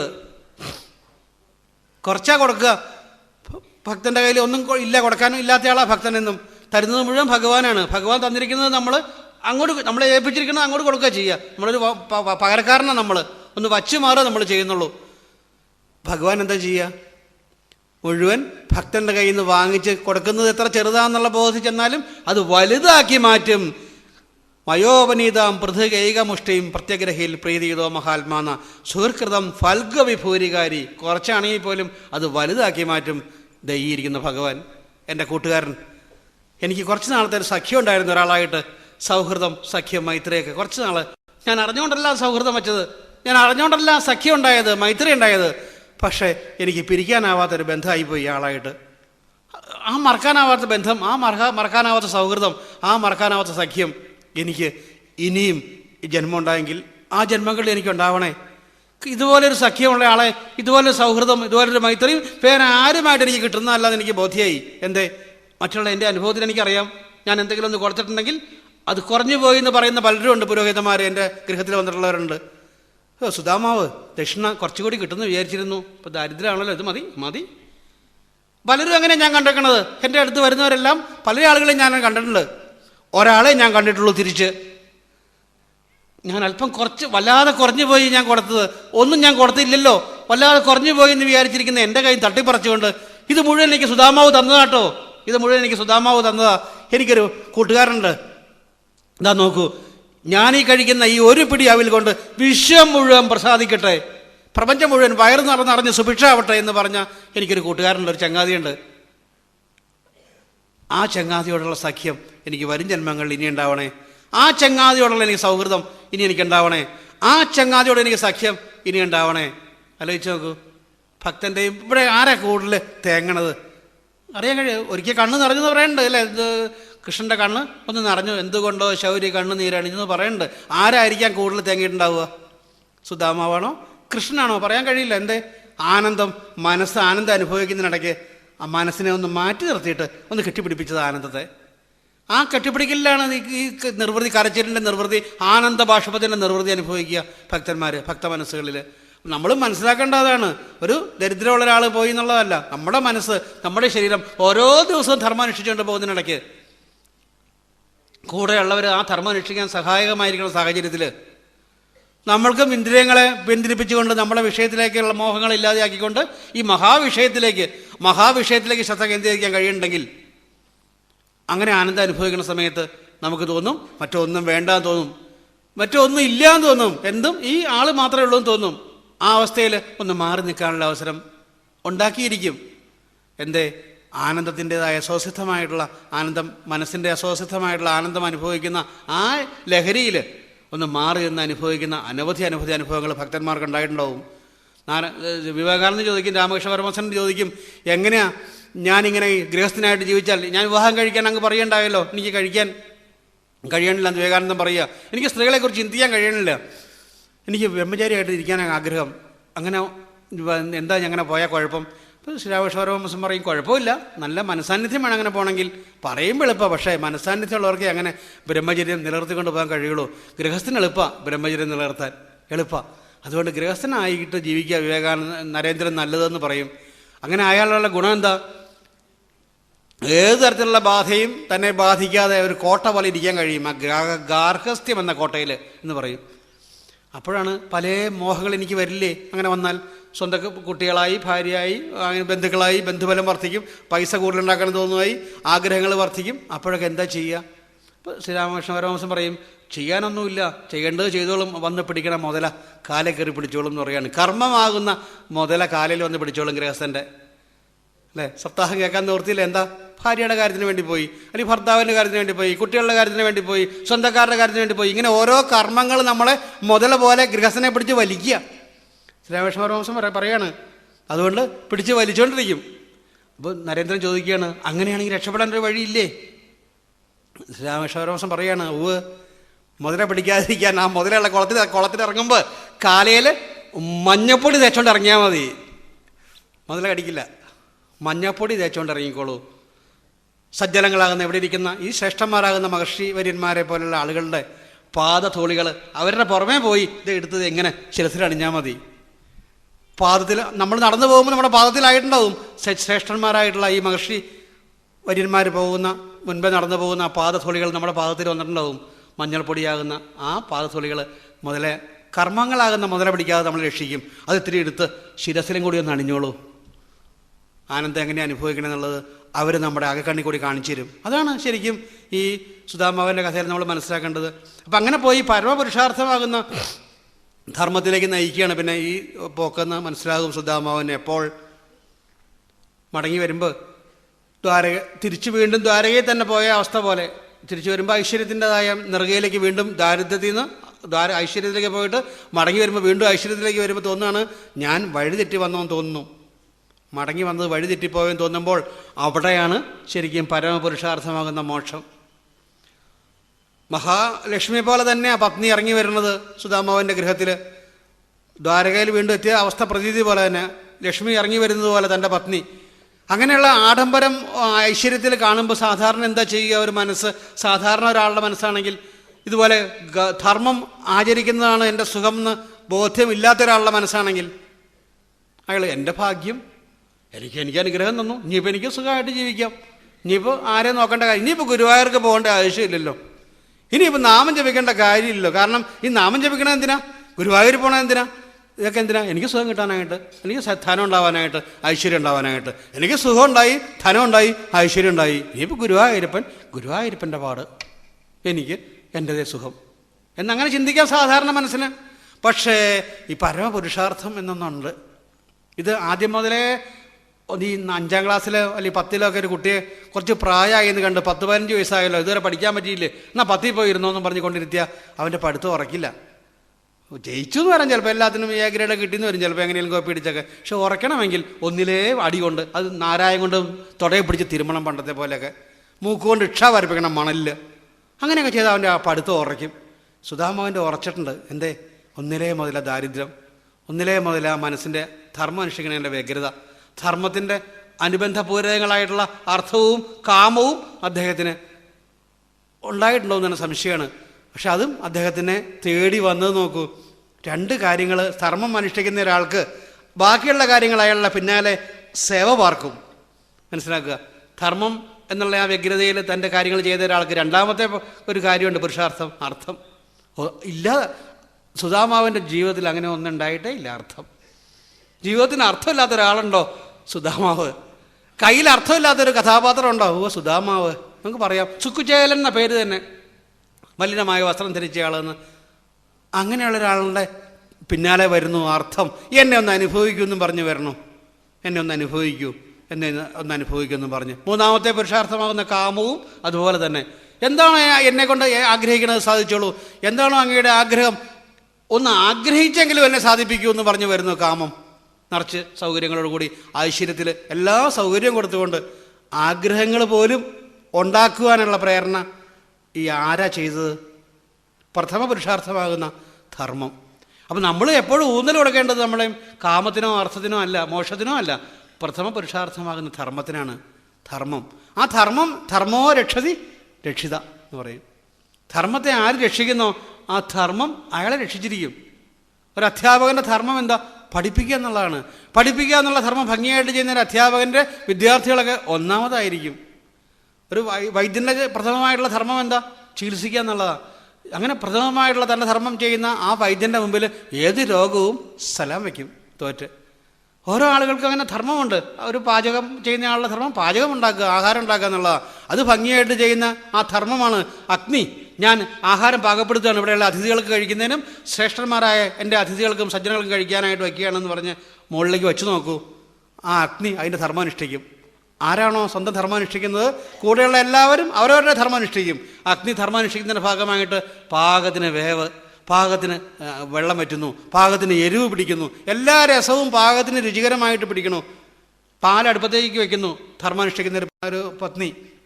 ആ സമയത്താണ് അടുപ്പത്തേക്ക് വെക്കുന്ന സമയത്താണ് കുട്ടി വീഴാൻ പോകുന്നു. ഓടി കൊച്ചു കുട്ടിയാണ്, പിച്ച വെച്ച് നടക്കണേ ഉള്ളൂ. ഓടിപ്പോകുന്നു വലിയ കല്ലുവട്ടാങ്കുഴി താഴെ അഗാധമായ കൊക്കയിലേക്ക് പോകുന്നു കുട്ടി. അഗ്നി, ഞാൻ എൻ്റെ ധർമ്മം അനുഷ്ഠിക്കാൻ പോവുകയാണ്, നീ നിൻ്റെ ധർമ്മം അനുഷ്ഠിക്കണം എന്ന് പറഞ്ഞ് ഈ അമ്മ ഓടുന്നു കുട്ടിയുടെ പുറമെ. ആ കുട്ടിയെ എടുത്തുകൊണ്ട് വരുന്നത് വരെ തീ ഇങ്ങനെ കത്തി നിൽക്കും, പാല് പൊങ്ങി നിൽക്കും, ഒരു തുള്ളി ചാടില്ലല്ലോ പുറത്തേക്ക്. അല്ലേ നോക്കൂ, എന്തേ എൻ്റെ കാരണം? നമ്മൾ നമ്മുടെ ധർമ്മം അനുഷ്ഠിക്കുകയാണെന്നുള്ള ബോധ്യം അഗ്നിക്കുള്ളത് കൊണ്ട് അഗ്നി അയാളുടെ ധർമ്മം അനുഷ്ഠിക്കും. അല്ലെങ്കിലോ അഗ്നി പാല് പൊങ്ങി പുറത്തേക്ക് പോയിട്ടുണ്ടാവും. അപ്പം ധർമ്മോ രക്ഷതി രക്ഷിത. സുധാമാവ് ആദ്യവും അവസാനവും തൻ്റെ ധർമ്മം തന്നെ അനുഷ്ഠിച്ചിരുന്നത്. നമ്മളും ജീവിതത്തിൽ അതാണ് ചെയ്യേണ്ടത്. അതാണോ ചെയ്യണതെന്നുള്ളത് നമ്മൾ ആത്മപരിശോധന നടത്തണം. എന്താ എൻ്റെ ധർമ്മം, അത് നമ്മൾ കണ്ടെത്തണം. ആ നിയോഗം അനുസരിച്ച് കാര്യങ്ങൾ ഭംഗിയായിട്ട് ചെയ്തുകൊണ്ടിരിക്കുന്ന ഒരാൾക്ക് അർത്ഥവും പിന്നീടുള്ള കാമവും അയാൾക്ക് ആഗ്രഹിക്കാതെ തന്നെ അയാളുടെ പിന്നാലെ വന്നുകൊണ്ടിരിക്കും. ഒടുവിൽ പരമപുരുഷാർത്ഥമാകുന്ന മോക്ഷം. ആ മോക്ഷം എന്ന് പറയുന്നത് ശരിക്കും എന്താ? ഇത് ഇവിടുന്ന് പോയിട്ടുള്ള അവസ്ഥയല്ല മോക്ഷം എന്ന് പറയുന്നത്. എന്താ മോക്ഷം? സുഖം ആഗ്രഹിക്കുന്ന കാര്യങ്ങൾക്ക് ഒരാഗ്രഹവും ഇല്ലാതിരിക്കുക. മോക്ഷത്തിൻ്റെ ഒറ്റ വാക്കിലെ നിർവചനം പറയണമെങ്കിൽ, ഒരു വാചകത്തിൽ പറയണമെങ്കിൽ, ആരാണോ എന്ത് ആഗ്രഹിച്ചാലും സാധിക്കും എന്ന അവസ്ഥയിൽ ഒന്നും ആഗ്രഹിക്കാതിരിക്കുന്നത് അയാൾക്ക് ഉള്ള അവസ്ഥയാണ് മോക്ഷം എന്ന് പറയുന്നത്. അപ്പോൾ പിന്നെ എന്തിനായി മരിച്ച് ഇവിടുന്ന് പോയിട്ടാ മോക്ഷം എന്ന് പറയേണ്ട കാര്യമില്ല. ഇപ്പോൾ തന്നെ നമുക്ക് അനുഭവിക്കാൻ കഴിയും മോക്ഷം. എങ്ങനെയാണെങ്കിൽ എന്ത് പ്രലോഭനം ഉണ്ടെങ്കിലും, എന്താഗ്രഹിച്ചാലും ഞാൻ സാധിക്കുന്നുള്ള അവസ്ഥയിൽ എന്തെല്ലാം പ്രലോഭനങ്ങളുണ്ടെങ്കിലും ഇല്ല, എനിക്ക് ആ വസ്തുവിൽ മോഹം വരില്ല എന്ന് തോന്നുമെന്ന് ഓരോ വസ്തുവിനെയും നമ്മൾ എടുത്ത് പരിശോധിക്കുമ്പോൾ നമുക്ക് അറിയാൻ കഴിയും. അങ്ങനെ തോന്നൽ വന്നിട്ടില്ലെങ്കിൽ നമുക്ക് മനസ്സിലാക്കാൻ കഴിയും. ആദ്യത്തെ പാഠം ഉറയ്ക്കാനുണ്ട്. ഇനിയും ഒന്നാമത്തെ പാഠമായിട്ടുള്ള ധർമ്മം ഉറയ്ക്കാനുണ്ട്. ആ ധർമ്മം ഉറച്ച് വരുന്ന ആൾക്കാണ് ഇതേപോലുള്ള അവസ്ഥ വരിക എന്ന് നമുക്ക് മനസ്സിലാവും. അപ്പോൾ ഈ കഥയിൽ എൻ്റെ ആശയം ഇത് തന്നെയാണ്. ഈ സ്നേഹം, മനസ്സ് ഇങ്ങനെ ദൃഢമായിട്ട് ഭഗവാനിലേക്ക് പോകുന്ന അവസ്ഥയിൽ അതിനെ മറ്റുള്ള കാര്യങ്ങളിലേക്ക് വലിച്ചു കൊണ്ടുപോയി ഓരോ വിഷയങ്ങളിലിങ്ങനെ ചാടിച്ച് ഭഗവാനിൽ നിന്ന് അകന്നകന്ന് പോയി വീണ്ടും പല ജന്മങ്ങൾ എടുത്തുകൊണ്ട് ആ ജന്മങ്ങളിലൊക്കെ എന്തെല്ലാം നമുക്ക് ഏത് ജന്മമെന്ന് പോലും അറിയാൻ കഴിയില്ല. നമുക്ക് ഇതുപോലെ കഥ കേട്ട് തത്വം കേട്ട് മനനം ചെയ്യാൻ പറ്റിയ ജന്മം ആയിക്കൊള്ളുന്നില്ല. ഇതുപോലെ സജ്ജനങ്ങളുടെ മുമ്പിൽ നമസ്കരിക്കാൻ പറ്റിയ ജന്മം ആയിക്കൊള്ളുന്നില്ല ഇനി കിട്ടുന്നത്. ഇതാലോചിച്ച് നോക്കൂ. സജ്ജനങ്ങളെ കണ്ടാൽ നമുക്ക് ലജ്ജ കൂടാതെ അപ്പം നമസ്കരിക്കാൻ കഴിയും. നമുക്ക് ഒരു പട്ടിയോ ഒരു പൂച്ചയോ ഒരു പാമ്പോ ഏതെങ്കിലും ജീവിയാണെങ്കിൽ നമുക്കത് കഴിയില്ല. അപ്പോൾ ഈ കിട്ടിയ ജന്മത്തിൽ നമ്മൾ ധർമ്മം, എന്താ ധർമ്മം? ശ്രേഷ്ഠന്മാരെ കണ്ടാൽ ആദ്യം നമ്മൾ ഗൃഹസ്ഥനാവുകയാണെങ്കിൽ ഗൃഹസ്ഥന ധർമ്മം എന്താണെന്ന് മനസ്സിലാക്കുക, അത് ചെയ്യുക. ആ ഗൃഹസ്ഥധർമ്മത്തിൽ ഏറ്റവും പ്രധാനമായിട്ടുള്ളത് അതിഥി പൂജയാണെന്ന് മനസ്സിലാക്കുക. അങ്ങനെ അതിഥി പൂജയ്ക്കാണ് ഞങ്ങളിരിക്കുന്നത് എന്നുള്ള ഭാവമുള്ള ഗൃഹസ്ഥൻ്റെയും ആ ഗൃഹസ്ഥരെയും ഗൃഹത്തിൽ സജ്ജനങ്ങളാകുന്ന യോഗ്യന്മാരാകുന്ന മഹർഷീശ്വരന്മാരും ശ്രേഷ്ഠന്മാരും വന്നു കയറും വിളിക്കാതെ. അവർ പോകുന്ന വഴിയെ തന്നെ അവിടെ നിന്ന് കയറിയിട്ട് പോകാം. അദ്ദേഹത്തിൻ്റെ സാന്നിധ്യം നമുക്കൊന്ന് കുറച്ചേറെ ഇരുന്ന് അനുഭവിക്കണമെന്ന് പറഞ്ഞ് കയറിയിട്ട് പോകും. വിളിക്കണ്ട, ക്ഷണിക്കണ്ട. നമ്മളൊക്കെ ചില സാഹചര്യത്തിൽ ക്ഷണിച്ചാൽ പോലും ചിലർ വരില്ലല്ലോ. എന്തുകൊണ്ടാണ് കാരണം? നമ്മൾ അവരെ കൊണ്ട് എന്തെങ്കിലും കാര്യം കാണാൻ വേണ്ടി ക്ഷണിക്കുന്നതാവും. വന്ന് അവർക്ക് എന്തെങ്കിലും കൊടുത്തുകൊണ്ട് ഒരു മന്ത്രം വാങ്ങിക്കുക, ഒരു മന്ത്രദീക്ഷ, അല്ലെങ്കിൽ ഒരു അനുഗ്രഹം വാങ്ങിക്കുക, അല്ലെങ്കിൽ കുട്ടി ഉണ്ടാവാനുള്ള ഒരു ഇത് വാങ്ങിക്കുക. നമ്മുടെ ഉദ്ദേശം അതാ. ഒരു ഉദ്ദേശമില്ലാതെ എൻ്റെ ധർമ്മമാണ് അതിഥി പൂജ. ഭഗവാനെ ആരെങ്കിലും ഇന്ന് അതിഥിയായിട്ട് വരണേ, ഇന്ന് വരണ ആൾ അവിടെ നിന്ന് തന്നെയാണ് എനിക്ക് ഉത്തമ ബോധ്യമുണ്ടെന്നുള്ള ഭാവത്തിൽ ഇരിക്കുന്ന ആളുടെ അടുത്തേക്ക് സജ്ജനങ്ങളാകുന്ന ആളുകൾ വന്നു കയറും. അങ്ങനെ അതിഥി പൂജ മാത്രം ചെയ്തുകൊണ്ടിരിക്കുമ്പോൾ തന്നെ മറ്റുള്ള ധർമ്മങ്ങളെല്ലാം പിന്നാലെ വന്നുകൊള്ളും എന്നുള്ള മഹത്തായിട്ടുള്ള തത്വമാണ് ഈ സുധാമാവൻ്റെ കഥയിൽ. അതില്ലാതെ അദ്ദേഹത്തിന് ഈ ഇത്രയും വലിയ കാര്യങ്ങൾ മഹർഷിമാർക്ക് അനവധി കാലത്തെ തപസ് കൊണ്ടും അനവധി കാലത്തെ ഭഗവത് ഉപാസന കൊണ്ട് കിട്ടുന്നതായിട്ടുള്ള ഈ സമാധിയും അതുപോലെ ഈ ജാഗ്രത എന്നുള്ള ഉണർവും ഈ അവസ്ഥ സുധാമാവിന് തൻ്റെ ധർമ്മം കൊണ്ട് മാത്രം കിട്ടി എന്നുള്ളത് നമ്മൾ മനസ്സിലാക്കേണ്ടത്. അപ്പോൾ അതാണ് പരമമായ ധർമ്മവും നമ്മൾ മനസ്സിലാക്കേണ്ടത്. ഇവിടെ ഈ കഥയിൽ ഈ യവം സവിപ്രോ ഭഗവത് സുഹൃത്തത തിഷ്ടാസുഭൃത്തെ രജിത പരാജയം തധ്യാന വേഗോൽഗ്രഥിത ആത്മബന്ധനം തഥാമലേഭേ അജിരത സദാംഗതി എന്ന അവസാനം പറയണത്. എന്താ പറയണേ? ഭഗവാനെ ഭക്തി കൊണ്ട് തോൽപ്പിക്കുക അല്ലെങ്കിൽ കെട്ടുക അപൂർവം പേർക്കേ അത് കഴിഞ്ഞിട്ടുള്ളൂ ഭഗവാനെ കെട്ടുക എന്നുള്ളത്. സാധാരണ ഇതിൽ കഴിയുന്ന കാര്യമല്ല തോൽപ്പിക്കുകയും കെട്ടുകയും ചെയ്യാൻ. അത് കഴിഞ്ഞ ദിവസം നമ്മൾ കേട്ട രുക്മിണി സ്വയംവരത്തിൽ രുക്മിണിയുടെ ആ സ്നേഹത്തിൻ്റെ, ആ പ്രേമത്തിൻ്റെ, അത് പ്രേമഭാവം, സ്നേഹം സാക്ഷാത്കരിക്കുന്ന രണ്ടാമത്തെ പാഠമാണ് പ്രേമം. ഒന്ന് ലാളിക്കുക, രണ്ട് പ്രേമിക്കുക, മൂന്ന് ആശ്രയിക്കുക. രണ്ടാമത്തെ ആ പാഠത്തിൻ്റെ ഏറ്റവും തീവ്രമായിട്ടുള്ളൊരു സന്ദർഭമാണ് രുക്മിണി സ്വയംവരം. അതിലാണ് ആ രുക്മിണി സ്നേഹം കൊണ്ട് ബന്ധിക്കണത്, പ്രേമം കൊണ്ട് ബന്ധിക്കണത്. പിന്നെ ലാളിക്കുക എന്നുള്ള ഭാവത്തിൽ ബന്ധിച്ചിട്ടുണ്ട് ഒരാൾ. ആരാ? ലാളിക്കുക. ഒന്നാമത്തെ പാഠം സ്നേഹത്തിൻ്റെ ലാളിക്കുക, ഭഗവാനെ സാക്ഷാത്കരിക്കാനുള്ള ഒന്നാമത്തെ പാഠം. അത് ഒരാൾ ബന്ധിച്ചിട്ടുണ്ട്. ഒരു യശോദ കയറുകൊണ്ട് ബന്ധിച്ചു. മൂന്നാമത്തെ ആശ്രയിക്കുക എന്നുള്ള ഭാവത്തിൽ ഒരാൾ ബന്ധിച്ചേക്കണു. എല്ലാവരും കഴിഞ്ഞിട്ടില്ല. അനവധി യോഗീശ്വരന്മാരുണ്ട്, ഒരുപാട് സിദ്ധന്മാരുണ്ട്, ഒരുപാട് ഭക്തന്മാരുണ്ട്. പക്ഷെ അവർക്കൊക്കെ ഭഗവാനെ ബന്ധിക്കാൻ കഴിയുക എന്നുള്ളതുണ്ടായിട്ടില്ല. ബന്ധിച്ചേക്കുന്നതാ ഒരാളാണ് സുദാമാവ്. ആശ്രയിക്കുക എന്നുള്ള ഭാവത്തിൽ. അപ്പോൾ ലാളിക്കുക എന്നുള്ള ഭാവത്തിൽ യശോദയും, പ്രേമിക്കുക എന്നുള്ള ഭാവത്തിൽ രുക്മിണിയും, ആശ്രയിക്കുക എന്നുള്ള ഭാവത്തിൽ സുദാമാവും ഈ ഭഗവാനെ, ഈ ആനന്ദമൂർത്തിയെ തൻ്റെ മനസ്സുകൊണ്ട് കെട്ടി ഇല്ലേ എന്ന് നമ്മൾ ചിന്തിക്കുക. നമുക്ക് എന്തേ കഴിയാത്തത്? ഏതെങ്കിലും ഒരു ഭാവം കൊണ്ട്. നമുക്കിപ്പോൾ സുദാമാവിൻ്റെ ഭാവം അല്ലെങ്കിൽ യശോദയുടെ ഭാവം മതി, രുക്മിണിയുടെ ഭാവം മതി. ഏതെങ്കിലും ഒരു ഭാവം കൊണ്ട് നമ്മൾ ഇതിനു വേണ്ടി പരിശ്രമിക്കണ്ടോ ചിന്തിക്കുക. കഥ കേൾക്കുമ്പോഴും സപ്താഹം കേൾക്കുമ്പോഴും പ്രഭാഷണം കേൾക്കുമ്പോഴൊക്കെ അങ്ങനെ വരുമ്പോൾ നമുക്ക് മനസ്സിലാവും നമ്മുടെ മനസ്സ് എവിടെ നിൽക്കണതെന്ന് മനസ്സിലാവും. ധർമ്മത്തിൻ്റെ ഏത് അവസ്ഥയിലാണ് നിൽക്കണമെന്ന് മനസ്സിലാവും. സുഖം ധർമ്മത്തിലേ ഇരിക്കുള്ളൂ എന്ന് പറഞ്ഞു. ധർമ്മം നമുക്ക് തിരിച്ചറിയാൻ കഴിയാതെ നമ്മൾ വിഷമിക്കുന്ന സാഹചര്യം പറഞ്ഞു. ധർമ്മം ഏതാ അധർമ്മം ഏതാ തിരിച്ചറിയാൻ കഴിയണില്ല. ഇപ്പോൾ ഒരു നല്ല ഒരു പരീക്ഷയാണ് പിറ്റേ ദിവസം. അപ്പോൾ അച്ഛൻ പറയുകയാണ്, നീ പരീക്ഷ പിന്നെ സാരമില്ല, നീ ഒരുവിധം പഠിച്ചിട്ടുണ്ടല്ലോ, ഒരു സാധനം കടയിൽ പോയി വാങ്ങിച്ചിട്ടാൻ പറയണു. അപ്പം അമ്മ പറയണു, അത് പിന്നെ വാങ്ങിച്ചാൽ മതി, നീ പഠിക്കുക പരീക്ഷയ്ക്കെന്ന് പറയണു. കുട്ടി ഏതാ ചെയ്യേണ്ടി വരുന്നത്? അച്ഛൻ പറഞ്ഞതനുസരിച്ച് നീ ധർമ്മ കേടായി. അമ്മ പറഞ്ഞതനുസരിക്കണ്ടേ? അതും ധർമ്മമല്ലേ. കുട്ടി എന്തെങ്കിലും ഒന്ന് ചെയ്യും, ദുഃഖിക്കുകയും ചെയ്യും. എന്താ കാരണം ദുഃഖിക്കാൻ? ചെയ്തത് ധർമ്മമായിരുന്നില്ല എന്നുള്ളതുകൊണ്ട്. അപ്പം നമ്മൾ ജീവിതത്തിൽ മുഴുവൻ ഈ ദുഃഖിക്കാനുള്ള കാരണം നമ്മൾ ചെയ്തത് ധർമ്മമായിരുന്നില്ല എന്നുള്ളതാണ്. അങ്ങനെ ദുഃഖിച്ച ഒരാളാണ് ഈ അർജുനനും. നമ്മളെപ്പോലെ തന്നെ കർമ്മക്ഷേത്രത്തിൽ എന്താ ഞാൻ ചെയ്യേണ്ടത് എന്ന് ദുഃഖിച്ചു നിന്ന ഒരാളോട് ധർമ്മം ഉപദേശിച്ച ഒരാളാണ് ഈ കൃഷ്ണൻ. അപ്പോൾ ആ ധർമ്മം എന്താണെന്നുള്ള സ്വരൂപം നമുക്ക് മനസ്സിലാവണമെങ്കിൽ എന്താ ഞാൻ ഇപ്പോൾ ചെയ്യേണ്ടത് നമുക്കറിയില്ല എന്ന് നമ്മൾ പറയും. ഞാനത് എന്താ ചെയ്തത്, അങ്ങനെ തെറ്റ് ചെയ്തത് എന്താ താനങ്ങനെ? എനിക്കറിയില്ലായിരുന്നു, എനിക്കങ്ങനെ പറ്റിപ്പോയി, ഇനി ഞാൻ ചെയ്യില്ല, എനിക്കറിയില്ലായിരുന്നു. നമ്മൾ പറഞ്ഞ ഉത്തരവാ, എനിക്കറിയില്ലായിരുന്നു. എന്താ ഈ അറിയില്ലാതെ വന്നത്? ഈ ഉണർവില്ലാതെ വന്നത് എന്തുകൊണ്ടാണ്? അറിവ് പകർന്നു തരുന്ന ഒരാൾ നമ്മുടെ ഉള്ളിലില്ലാത്തതുകൊണ്ടാണ്. അർജുനും ഇപ്പം ഈ കഥയിലെ സുദാമാവനും ഒക്കെ ഉണർവുണ്ടാക്കി കൊടുത്ത ഒരാൾ നമ്മുടെ ഉള്ളിലില്ല. അപ്പോൾ അതുകൊണ്ട് നമുക്ക് എന്താ ധർമ്മം ചെയ്യേണ്ടത്, എന്താ അധർമ്മം മാറ്റി നിർത്തേണ്ടത് നമുക്ക് തിരിച്ചറിയാൻ കഴിയണില്ല. ഇത് അറിയണമെങ്കിൽ ആ ധർമ്മസ്വരൂപനാകുന്ന ആനന്ദമൂർത്തിയെ തന്നെ ആരാധിച്ചേ മതിയാവുള്ളൂ. അതുകൊണ്ടാണ് ഭാഗവതിലെ ഓരോ കഥകളിലും ആ ഭാവം ശരിക്കും പൂർണ്ണമായിട്ട് പ്രകാശിക്കുന്ന രീതിയിൽ വന്നിരിക്കുന്നത്. അതിൽ ഏറ്റവും മനോഹരമായിട്ടുള്ള ആഖ്യാനവുമാണ് ഈ സുദാമാവിൻ്റെ കഥ. അതിൽ നമ്മൾ മനസ്സിലാക്കേണ്ടത് കഴിയുന്നതും നമുക്ക് എങ്ങനെയായി അവിൽ പൃഥുകം എന്നൊക്കെ പറയുന്നതിൻ്റെ പ്രസക്തി എന്താണെന്ന് നമുക്ക് ചിന്തിക്കാം. ഒന്ന് ആലോചിച്ചാൽ കിട്ടുകയും ചെയ്യും. നമ്മളിത് സപ്താഹമൊക്കെ കഴിഞ്ഞ് പോയി വീട്ടിലിരിക്കുന്ന സമയത്ത് വെറുതെ ആ കണ്ണൊന്ന് അടച്ചുകൊണ്ട് ആ ചെവിയിലൊന്ന് വിരലിട്ട് നോക്കിയാൽ അറിയാം എന്താ ഈ അവിലെന്നുള്ളത്. കിടക്ക് ആരോ ഒരാൾ നെല്ല് കുത്തുന്നത് നമുക്ക് കേൾക്കാം. ആരാന്നറിയില്ല. എവിടെ ഒരു സ്ഥലത്ത് നെല്ലിടിക്കുന്നുണ്ട്, ആരോ നനച്ച നെല്ല് കിടിക്ക് ഒരെല്ലിടിക്കണ്ട ശരിക്കും കിടിക്കെന്ന് കേൾക്കാം. അങ്ങനെ ഇടിച്ച് ഇരുന്ന് വരുന്ന സമയത്ത് ചെവിയിൽ നിന്ന് വിരലെടുക്കാതെ കണ്ണടച്ചുകൊണ്ട് ആരോ ഒരാൾ നെല്ലിടിക്കുന്നുണ്ടല്ലോ, അത് അവിലായി വരുന്നുണ്ടല്ലോ, ശരിക്കും നല്ല അവിലായി വരുന്നെന്ന് കാണുമ്പോൾ ചുണ്ടുകൊണ്ട് വാസുദേവ കഥാരുചി കിട്ടണമെന്ന് അറിയാനായിട്ട് വെറുതെ നാവിൽ നുണഞ്ഞുകൊണ്ട് കൃഷ്ണ കൃഷ്ണ കൃഷ്ണ കൃഷ്ണ കൃഷ്ണ കൃഷ്ണ എന്നോ ഇഷ്ടമുള്ള ഏതെങ്കിലും ഒരു നാമം, രാമരാമെന്നോ അമ്മേ നാരായണെന്നോ ജപിച്ചുകൊണ്ട് ആ വരുന്ന വായുവിൽ ഈ അവിലിലെ എന്തെങ്കിലും ഉമ്മിയൊക്കെ ഉണ്ടെങ്കിൽ ഒന്ന് പാറ്റി കളഞ്ഞുകൊണ്ട് കൃഷ്ണ കൃഷ്ണ കൃഷ്ണ കൃഷ്ണ രാമരാമ ജപിച്ചുകൊണ്ട് ഈ ഇടിക്കുന്ന ശബ്ദം ശ്രവിച്ചുകൊണ്ട് അങ്ങനെ ഇരുന്ന് കഴിയുമ്പോൾ അതിങ്ങനെ ഊറി വന്നത് കാണാം. ഒരു 4 പിടിയോളം ഭഗവാന്റെ അടുത്തേക്ക് ചെല്ലുമ്പോൾ എന്താ ഭഗവാൻ ചെയ്യുക? ഒരു പിടി മുഷ്ടി പ്രമാണം, ഒരു പിടി ഇങ്ങനെ എടുക്കും. എന്താ കാരണം?